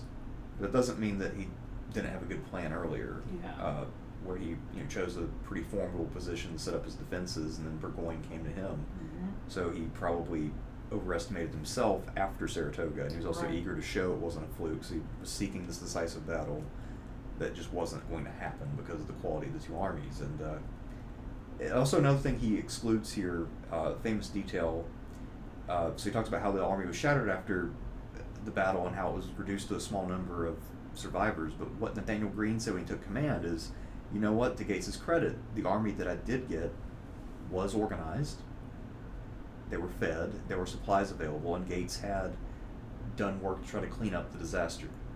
Yeah. And so that's one thing Fleming does exclude here that's, I think, very significant. Yeah, I agree with that. That's fine. I won't badger him too much, but at the same time, I'm thinking about how wealthy these men were. Yeah. Gates, large plantation owner. So I'm just because clearly he's aware that Gates has some character flaws, and he was a little bit of a backstabber because Washington brought him in the army and then he betrayed him. Okay, but the thing is, most generals actually throughout history that I've studied, most of them have been assholes. It's just that's a common trait that most of them share. But that's not. You think MacArthur was an asshole? Oh yeah, that's big time. Now he ultimately, the thing he's most famous for, sparing the Japanese. I mean, that was probably his one good decision that wasn't influenced that way. But a lot of his other decisions, he clearly didn't get along well with others. People in leadership positions, you can't be everything to everyone. Yeah. Yeah, you're not going to make everyone happy. People aren't going to like you. And I'm going to tell you, I'm suspect of leaders that everyone likes. Yeah. I am. There's got to be something you're missing. Right, yeah. because you cannot satisfy everyone. And your job isn't to pacify everyone. So your job is to be fair and get the job done. So yeah. Right. No, I think that's fair. I mean, pretty much every leader, even the ones we now put halos around and put the little aura, not all of them were that popular in their own lifetimes. No. I mean, Washington had his critics back then, and now, of course, the thought is that these people were unreasonable and ridiculous, and they were a cabal or a conspiracy, but I think there were legitimate critiques of Washington as a general. Yeah. Clearly, he's not a military genius. I remember one time there was you remember the Deadliest Warrior show? Yes, I do. There was one of those where they compared Washington with Napoleon. Oh my! I'm like, oh, look, this is no disrespect to Washington whatsoever, but there are zero scenarios where Washington was a better general than Napoleon. And Lincoln locked people up for freedom of speech, talking against the war. So that was an issue. Yeah. Yeah, people criticized him for that. Yeah, critics. I mean, FDR, I guess, is probably the closest thing to somebody who actually was beloved in his lifetime. But even he had, industrialists calling him a communist and things like that. So, I mean, don't get me started on that. But, I mean, I guess of all the presidents, he's the only one I can think of who actually did have some of that reverence in his lifetime. For the most part, most of the people who we now revere did not have that aura. He had some... FDR, I don't know, like, the plan that FDR set up today, people don't put in the socialist category. No. I mean, partly he was trying to save capitalism by rubbing the rough edges down to prevent extremists from taking over like they were doing in Europe. So, I mean, yeah, FDR, I think it's very clear he was not a communist. Otherwise, I don't think so. He had enough power and prestige to have gone much, much farther than he did, and he didn't. Yeah, I don't think he was a communist. So I think that's a pretty easy call. Then we have scenario number 10. And this one is interesting. I also wasn't aware of this one, but the scenario here is the British destroy the French right when they arrive. So when the French initially sent Rochambeau with the main army, he arrives with about 5,500 men at Newport, Rhode Island. Yep. And the Culper ring of spies had detected the British intention to send an equal-sized force to crush them in a surprise attack. And so Fleming's contention here is that 1778, the French had already failed to try to take Newport. Obviously, it had been evacuated, so they were able to take it now. 1779, they'd also tried to attack Savannah. That failed with a lot of losses. And so his contention here is that if the French had failed for a third time, then Louis XVI's government would have thrown in the towel and left the Americans in the lurch. Which I don't know how accurate that is because I'm not as familiar with the sort of French calculus. But that being said, because they were playing a great power game from their perspective, I think they would have kept fighting until the last American colonist. I agree 100%. So what Fleming is trying to talk about is Lafayette, and I don't agree with that. I think after Sarah, and this clearly it's a what if, but putting these in cause and effect, after Saratoga, by 1778, you have the French who have aligned with the United States. So I don't see Lafayette saying, we're not going to see this thing out. And then you have to factor in Thomas Jefferson's love affair with Paris, let's be specific. Right? He's obsessed with Paris, Jefferson. So they're already brokering that deal. Benjamin Franklin also. Beloved in Paris. Yeah. Yes. So, no, I think by this point in the revolution, France is willing to die on that hill with the United States. So I don't see France backing out at all. Zero chance by this point. Yeah, because 5,500 men, that would definitely be a setback for Right. sure, and it might have had a very negative impact on American morale, might have made the French more cautious.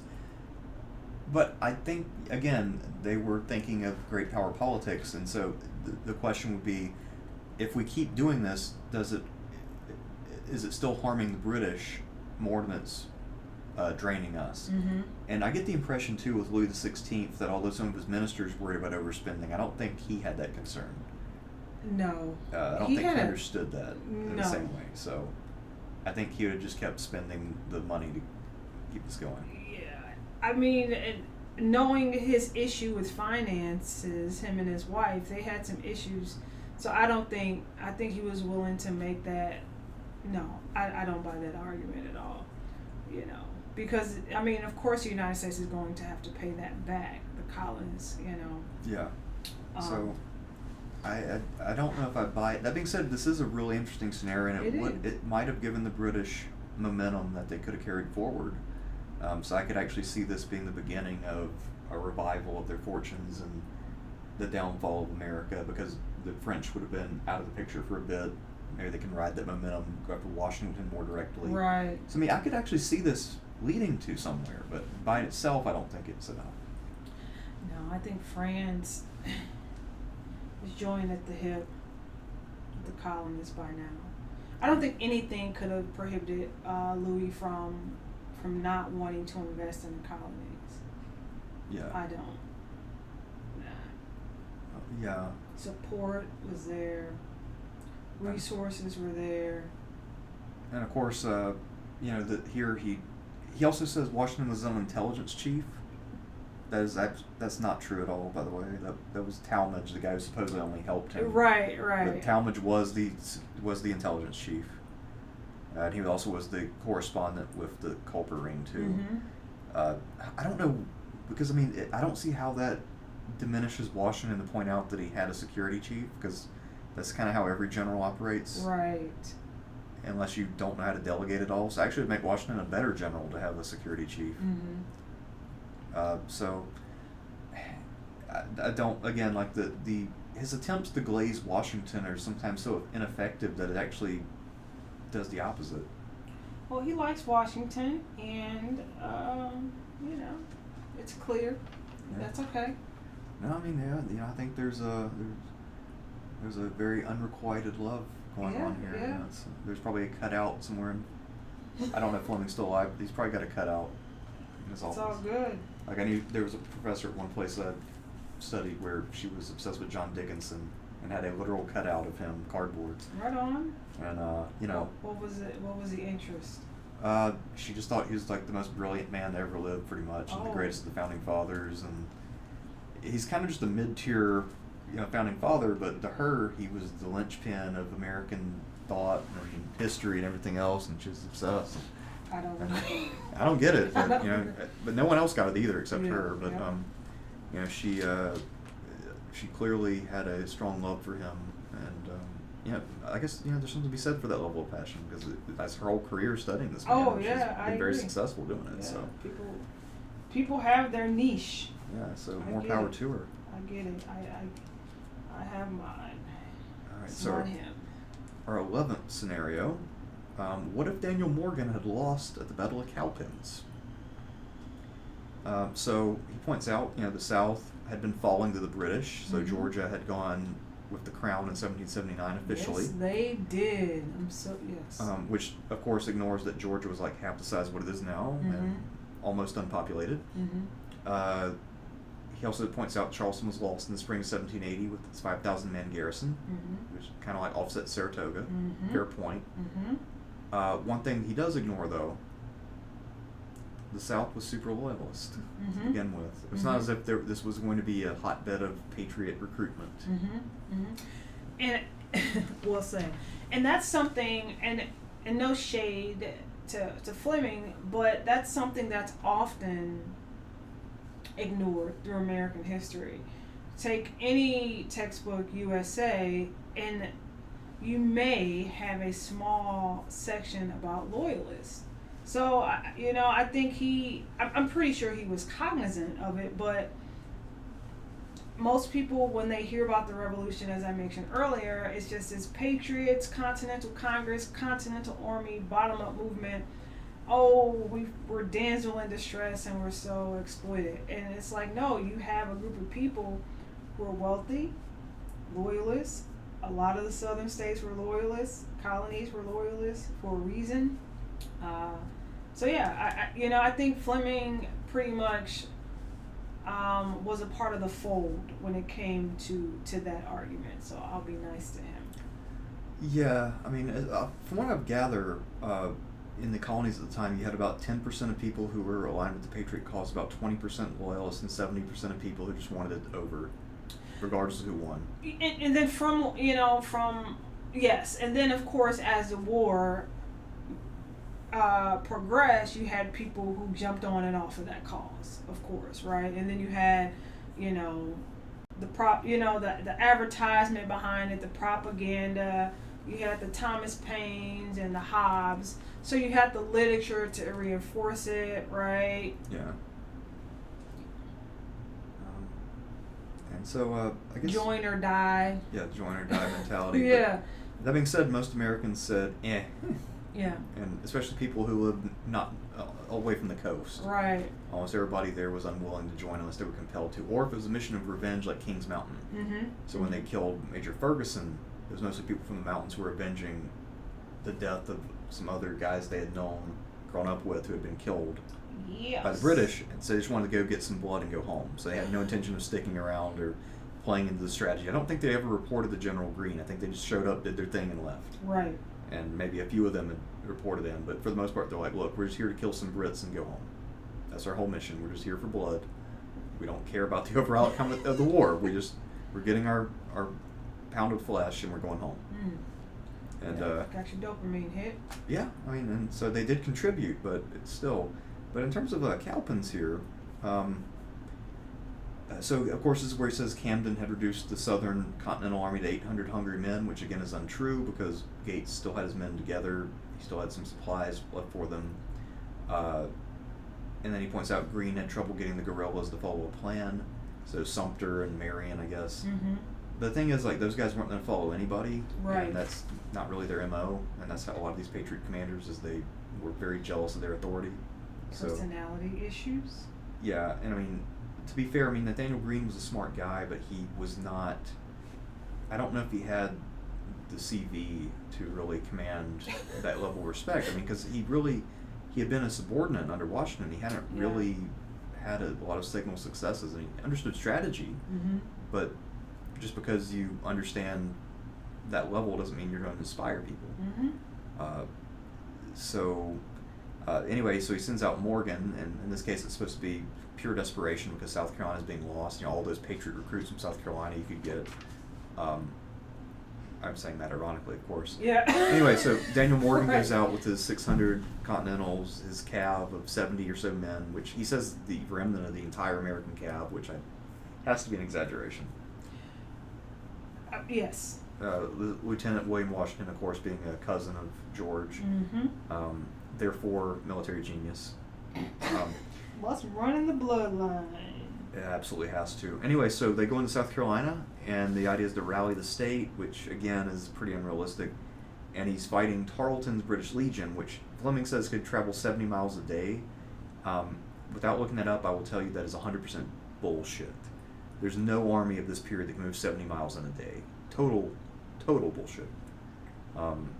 Even with, say, the Romans, when they would have mounted troops and roads designed for their armies, the max was usually around 20 to 25 if you're doing a forced march. I mean, 70 miles is absurd. So I don't know where you read that, but that is absolutely false. And maybe they did that one day and then they had to rest a week, but it's just not humanly, or I was going to say equinely possible. I don't think that's a word, though. But it is now. It is now. Anyhow, Morgan will only raise 300 militia, which again points to South Carolina being what it is at the time. He's fleeing from Tarleton, who's got the superior force, and then he sees the Broad River and he knows Tarleton's only 5 miles behind him. He knows he'll get caught in the crossing because it's flooded, so he decides to defend the position. 100 more men show up, or 150 more. One thing he gets wrong about the description here that I know from reading other things is that one of the surprises in the battle was not, Lieutenant Washington's charge with 70 men, but that the militia circled around a hill and then attacked again from behind, which is something he excludes here because, again, his agenda is, the Washington family is are a family of gods among men, and so the key attack had to be William Washington rather than this much larger militia force. But aside from getting the details wrong, which I guess is kind of irrelevant to the overall point, do you think that Cowpens being a defeat would have doomed the Patriot cause? No, I do not. I'm inclined to agree. Because it was important, but overall, I don't know if it changed the strategic picture. Not one bit. I think that's a stretch. That one point that he's trying to make is a super stretch. Yeah, and the other thing about Cowpens is I don't think it had long coattails because Morgan was trying to escape, and he does. Morgan also is effectively forced into retirement after this due to bad rheumatoid arthritis. So he's this is his last battle. I think he commanded from a stretcher pretty much. Yeah. So we can't really build up him anymore because he's kind of physically done. Some of the militia he had there also were from out of state, which is a detail that gets ignored. 'Cause Virginia militia fight really well in this battle. Or maybe I'm thinking of Guilford Courthouse, sorry. Virginia militia are there. And Tarleton, of course, screws this up royally because he marches all night and then attacks immediately. And goes right into the trap. And it is very much a trap. It's not just a defense. And so the plan works to perfection. And this mostly just proves that Bloody Ben was not very smart, which was kind of known. And that's probably what Daniel Morgan was banking on. So it actually kind of helped the British in a sense because now Cornwallis knew he had to rein in Tarleton a bit. Because he knew Tarleton couldn't be trusted to make decisions. Right. It couldn't be trusted. Which, now that I think about it, because I'm trying to think of the exact chronology of Kings Mountain. I want to say Kings Mountain's after this? Yes. Yeah, and so that might be why Ferguson was given that flank, the western flank, because he'd already seen what Tarleton did. So it's like, all right. And to keep him on a little bit of a shorter leash here because he's judgment is not exactly what I want. Right. Anyway, so according to Fleming's argument, if Tarleton had won this battle, not only would North and South Carolina be totally lost, but also Virginia and Maryland probably would have also fallen like that, despite Greene's army being up in North Carolina. So. It's a stretch. It's a big stretch. It's a stretch. It's a big stretch. I don't agree. Yeah. And I think there would have been bad consequences if he had lost to Cowpens, especially if his force had actually been crushed. But yes, but I don't necessarily think there would have been a domino effect. Right. I think Greene would have had to play much, much more cautiously. Right. So he probably had to, he might have had to retreat to Virginia. I could see that potentially. But as far as the entire Southern theater being over, I just think that's a bit of a stretch. Especially since they'd already lost a few battles and it hadn't caused that already. Camden was a bad defeat, but it obviously didn't crush the whole theater. Right. Also Charleston, too. Pretty bad. Anyway, so our 12th scenario, I think one of the more interesting ones about this whole thing, especially since both sides by this point are getting pretty exhausted and at their wits' end to how to break the stalemate. So what if Washington had not gone to Yorktown and or the British had escaped before the siege set in? So I'm going to tell you, reading that particular section, I began to think, what was the Revolutionary War inevitable? Yeah. Like, reading that took me there. Because I didn't necessarily think the way he defended that argument, I wasn't satisfied with it. But I agree it's one of the most interesting points because it, like I said, it made me think about other things. Yeah, because so my feeling on it, because what he lays out is, if Cornwallis had gotten away, even gotten away to Gloucester Point, which was right across the water, and would allow him to march back north.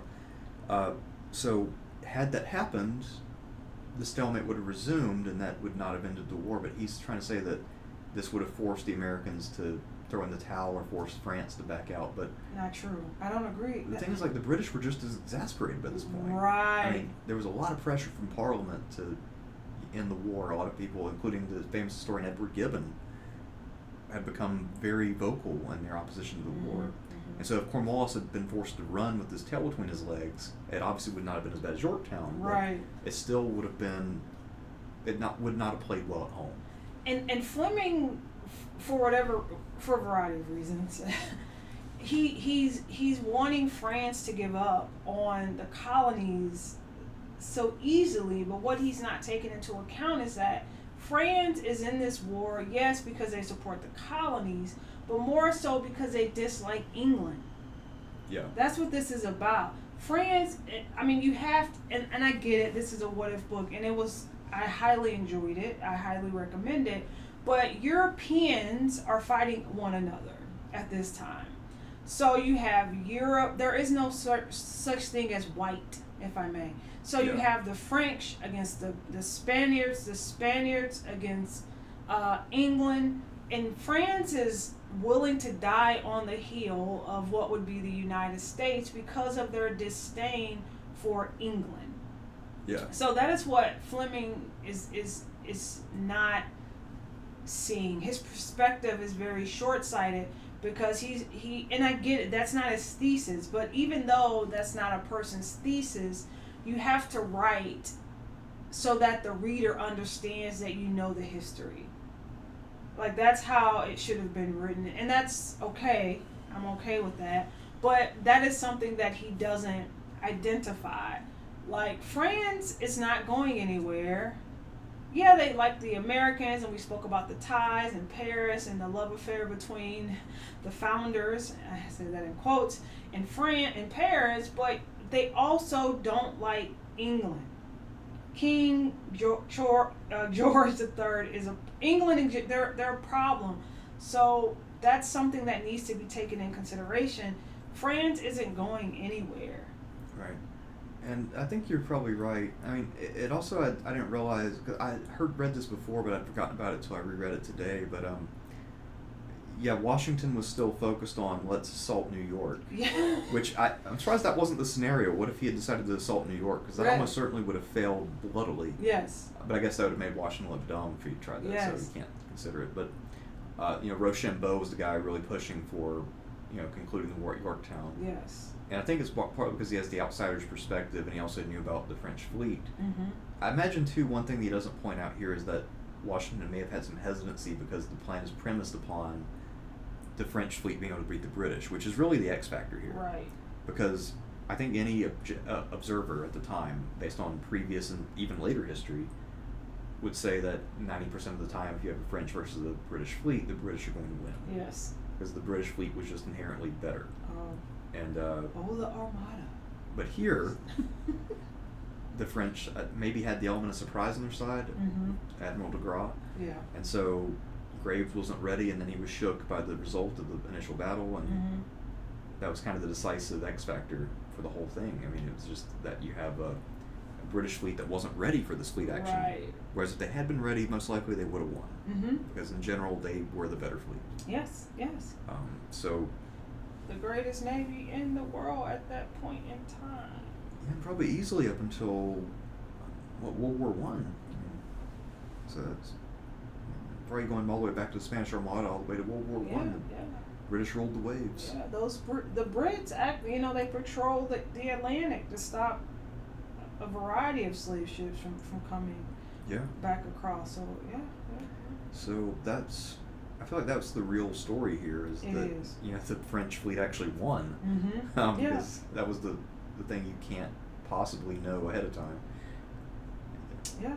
So I can understand Washington's hesitancy to go in with the Yorktown plan, but at the same time, obviously it did pan out, and Cornwallis was not able to escape. Once again, weather screwed him over when he tried to retreat to Gloucester. The elements, and 6th man of the year.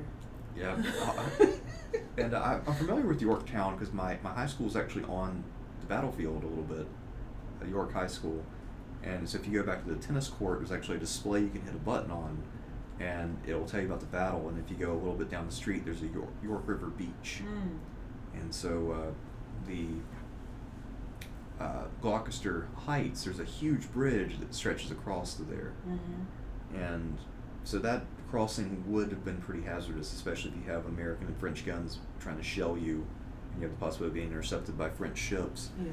So even though it's not a huge stretch of water, it's still got a decent current going, and you're pretty near the entrance, the emptying into the Atlantic. So yeah, that is a place where Cornwallis might have needed a little more luck even than he makes clear here, because especially if this crossing took part any time in daytime, because then these guys would be super vulnerable. It's pretty flat there. I mean, you'd be easily able to spot all those ships and sight them with the artillery. Interesting. Even with the fog?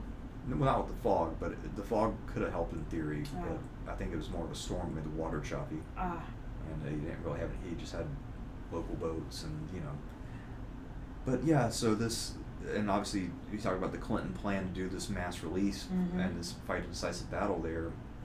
That would have been an interesting scenario, and partly I say interesting because based on how Cornwallis was hemmed in, there's not a lot of space in his line. I don't know where these guys would have landed exactly. Right. So I would love to see somebody map out that scenario, somebody who's very familiar with the American Revolutionary era warfare, because that would be one hell of a battle. But my first question is, how does Clinton actually land, and where does he land? So, because the peninsula in general is also very narrow. It's not a lot of it is swampy or wooded at the time. Even now, a lot of it is still that. But interesting. Yeah. All right. Final scenario. And this one, I believe, is the biggest stretch of them all, because the war was literally over. Right. But this scenario is Washington fails to beat the Newburgh conspiracy. And again, it's called a conspiracy, even though it's just guys asking to get money for work already performed. So this is where we get the idea that Washington's a man for all seasons, a guy who was good at everything, except apparently for dinner parties, which he was apparently notoriously miserable at dinner parties. And we already talked about intellectual debates, not his forte, but all seasons. He's got friends in low places. Yeah. So anyway, all on his roots. So by this point, news had arrived that Franklin. Showed up in boots. Yeah. He dines in wet clothes. Gets pneumonia. But anyway, 1783, news arrives. Franklin's negotiated the Treaty of Paris. But by this point, the army's been unpaid for several years. And as you might imagine, people wanting that pay, especially Continental soldiers still holding their posts because there are still British troops arrayed against them in New York, not happy about that, because clearly you need money to survive. Yes, you do. So they're pissed, and now that they're no longer needed, Congress is effectively reneging on the deal. And of course, Congress would dismiss a lot of these Continental Army officers as gentlemen of the blade, which I love that phrase. That'd also be a good book title, talk about soldiers, officers of the Continental Army. You're welcome. Gentlemen of the blade. Yes. So Hamilton is in the know. He's a junior officer himself, just got discharged, and he's warning Washington about this, as if Washington wouldn't have heard from someone else. I guess Hamilton is the only person who could have reported that. And of course, our bad guys once again are gatesmen. So two staffers, Armstrong and Stewart, are pushing this and writing anonymous letters. They also have a plan to potentially make Mad Anthony Wayne their leader and go collect their money by force. So the way he paints it is the idea that the Continental Army would have been running rampant across the colonies, plundering as they went to get paid, which is wildly improbable. He basically turns them into the Mongols, and then makes it to where they would... Sherman's army. Yeah. I think he wanted Carleton to become the Sherman of the North. Yeah. But, so anyway, Washington, of course, denounces all the secret meetings and says that they need to uphold their dignity for posterity, and he also apparently makes them cry because he says, "Gentlemen, I've grown old in your service. I must use reading glasses now." Apparently that's what broke them, because obviously without the war, Washington would not have aged at all and would have never had eyesight issues. He is a warlock.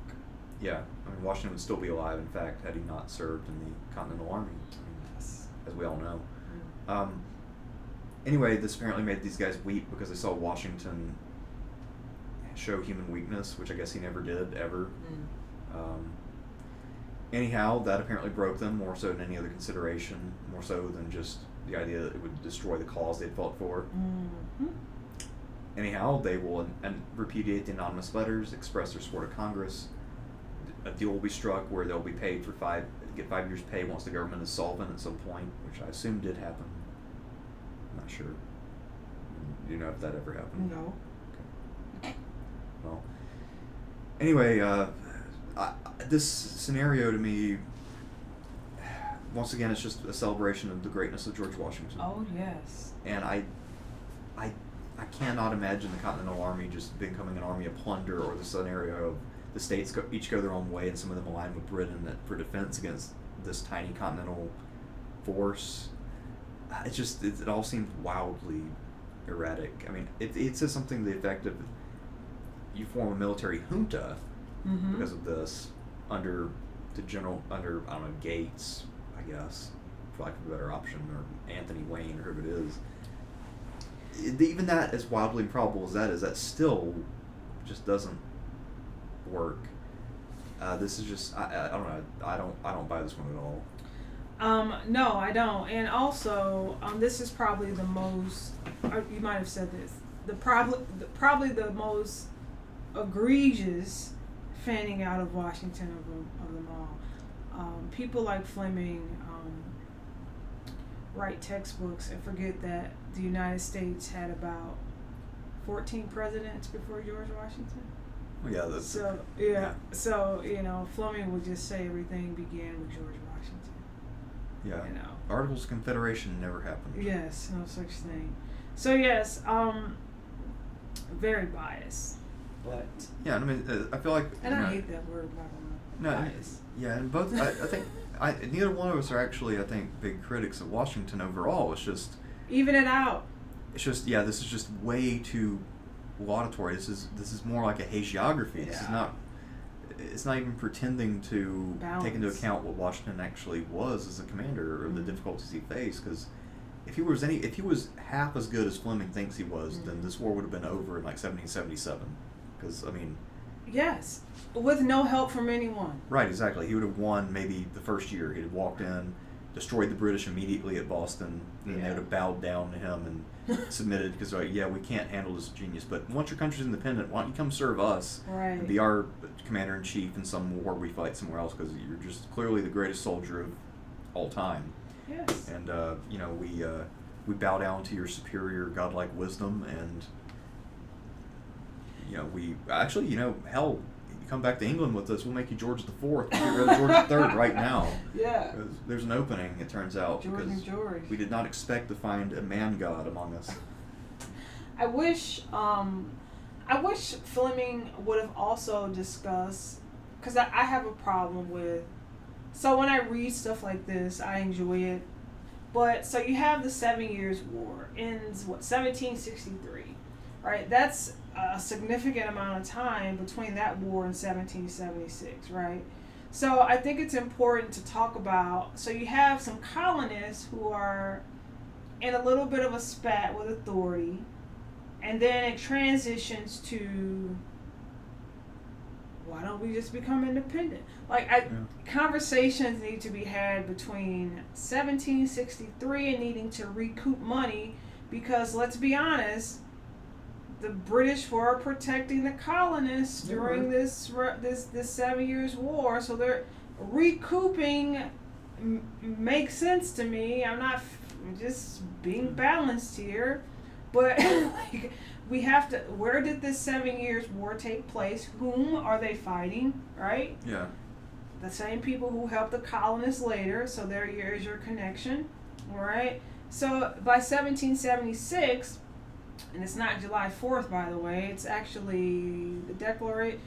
It's not completely signed by either August the 2nd or August the 8th. So it's not July 4th, although I get down. I'm just saying, Yeah. But so like, just conversations need to be had. Like, what's going on between the end of that 7 years war, French and Indian War, and what propels these people who later become the Patriots, right? Evolve, to saying I want to be independent, right? So influence, your Paines and your Hobbes, like all that needs to go into play. It's not just, oh, General George Washington said we are patriots, and like you're being influenced. You have the Enlightenment, like all these things are causing something, and then the effect is this outcome that's happening here. Or, another simple way this revolution could have failed is if the British colonial policy had changed slightly, Mm-hmm. just enough to defuse rhetoricians like Sam Adams. Mm-hmm. Mm-hmm. Maybe if they had a more moderate response to the Boston Tea Party. Mm-hmm.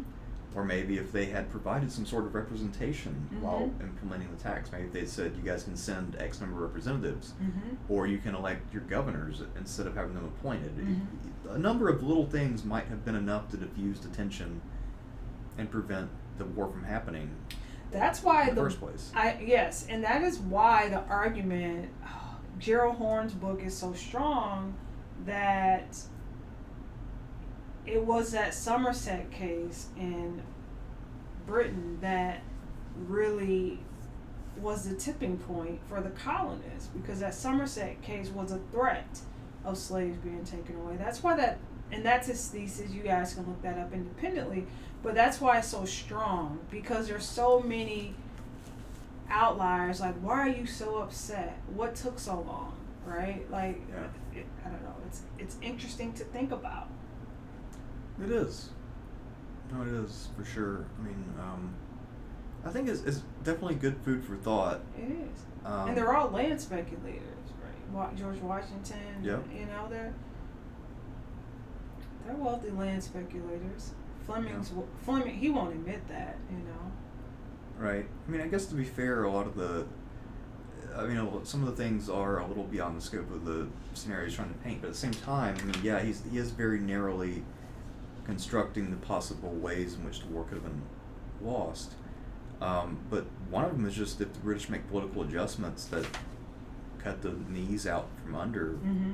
or I guess cut the hamstrings of the Patriot cause. If you appease even half the people who want to support the Patriot cause, then the Patriot cause collapses. Mm-hmm. So that would have been the smart way to deal with it. Mm-hmm.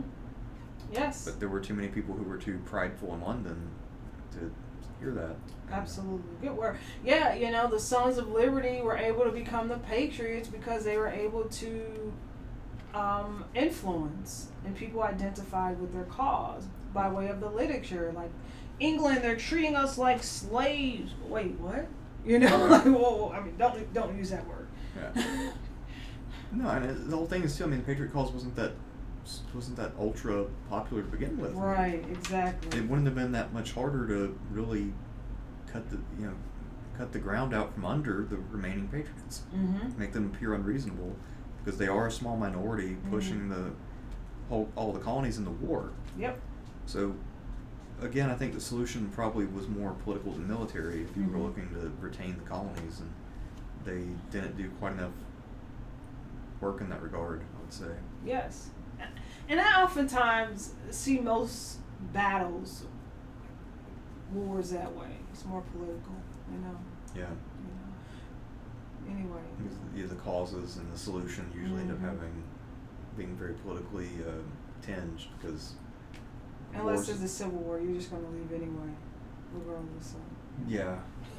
Well, I mean, that was also one that was caused by some maybe ill thought out political compromises early on that were never resolved. Indeed. Indeed. You can't put a Band-Aid on a bullet wound. You can, it just won't work. Won't work. Yeah. No. There's nothing preventing you. It's just it's not going to do the job. Yeah. You can have compromises on compromises on compromises. Yeah, 3/5 clauses Yeah. and all kinds of other things that, on their face, and upon further analysis, don't really make sense. But, But, Indeed. But no, excellent, excellent articles, phenomenal book, full of what ifs, which is always fun to talk about, intriguing for people who are students of history or just find it interesting. So I always enjoy these conversations because it gets the gears going. Yeah, it does. I mean, it's always fun, and I imagine writing these was also a lot of fun for the people who participated. And they got some big names in here. Yeah. Caleb Carr, Yep. especially was a big deal in the 2000s. John Keegan, Mm-hmm. not a fan, but he is a big name. There's also Stephen Ambrose, and then Be nice. from my field, you got Ober, you got Barry Strauss. Yeah. A lot of big name players here. Yeah.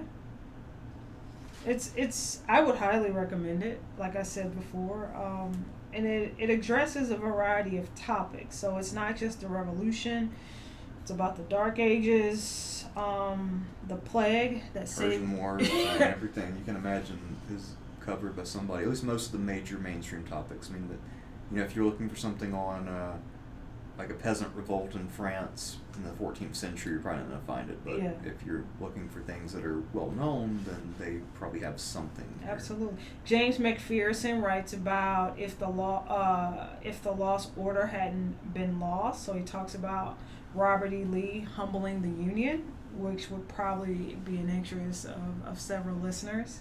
Yeah. That's always a good one to dive into. And of course, lots and lots and lots of World War II stuff. Oh, yes. I'm not quite as interested in, to be honest, but it's there if you want it. Yeah, and, World War II is always something interesting to talk about. I think what makes World War II such an easy target is because it's one common enemy. Like after Operation Barbarossa, Hitler's a target. Yeah. And it's also interesting, too, with the coverage of World War II, because I feel like there's very little consideration of alternative scenarios out in the Pacific. It's always, what if the Germans had 50 extra Panzers at the Battle of the Bulge? Yeah.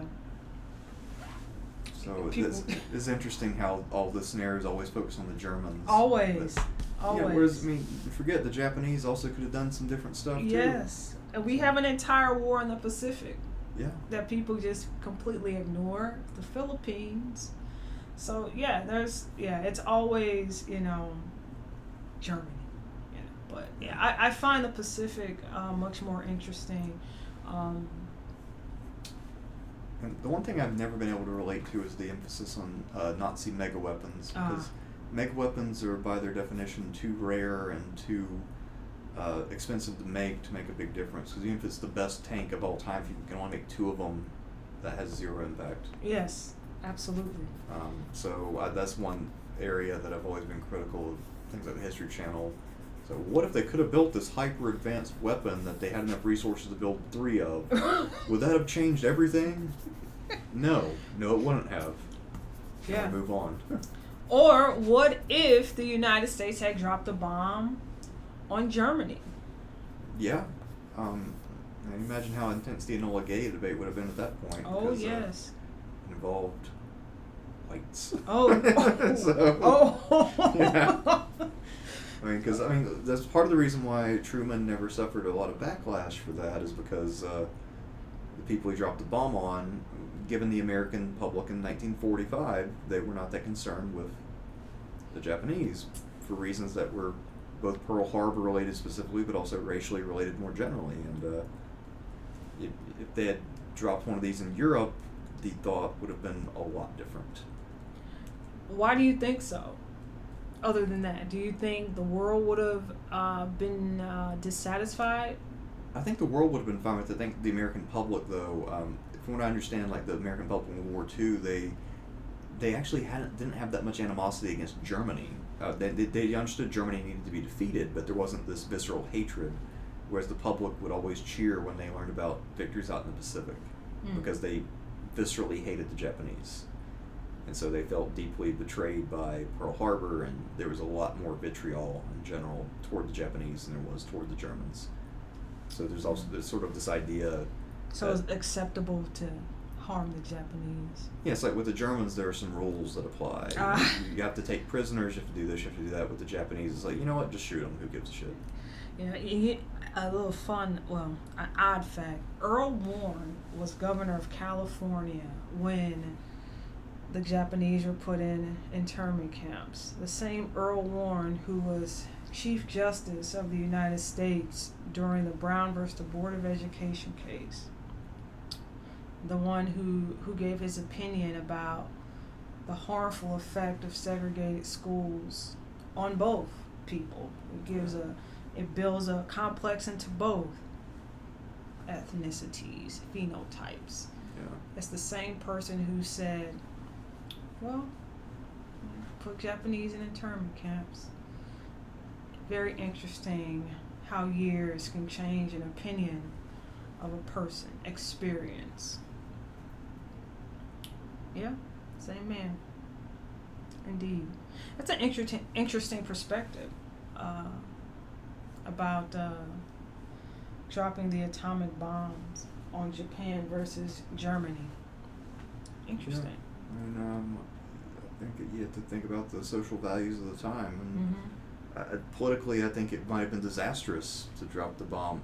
Domestic politics in America, to drop the bomb on Germany. Unless there was some sort of mitigating circumstance, like maybe if the Germans had committed an atrocity specifically against American troops at some point that got well advertised. But barring that, for the most part, the Americans want to see Germany beaten, but they want to see Japan suffer. Yeah. I think that was the major difference. Yeah, there's a book, oh goodness.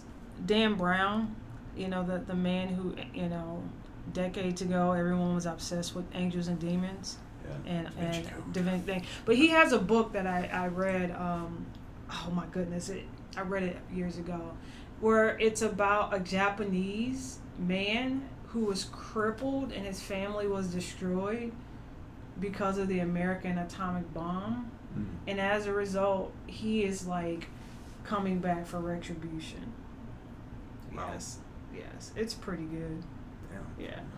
Like, it's a very much Count of Monte Cristo-ish. Okay. Yeah. It's good. I'd recommend it. Yeah, it's pretty interesting. I like the sound of that. Yeah. Well, I think that brings us to a natural stopping point. So, as we ramble. Anyway, if any of you have any interest, your channel's called Bookworm to Bookworm, right? It is, man. It is. So hit me up. Let's talk, guys. So you can find her at Bookworm to Bookworm. That's Bookworm and then the number 2 Bookworm. Obviously, you can find me here, and also I have a Patreon and some other things. So if you want to help someone out, you know how to do that. It's all in the description. So anyway, thank you all for your attendance on this pre-recorded stream, and I will see you when I see you, which, given the state of local internet, is never quite something I can absolutely guarantee, but I definitely have plenty of plans going forward, so we will be seeing you around. All right, everyone. Talk to you later.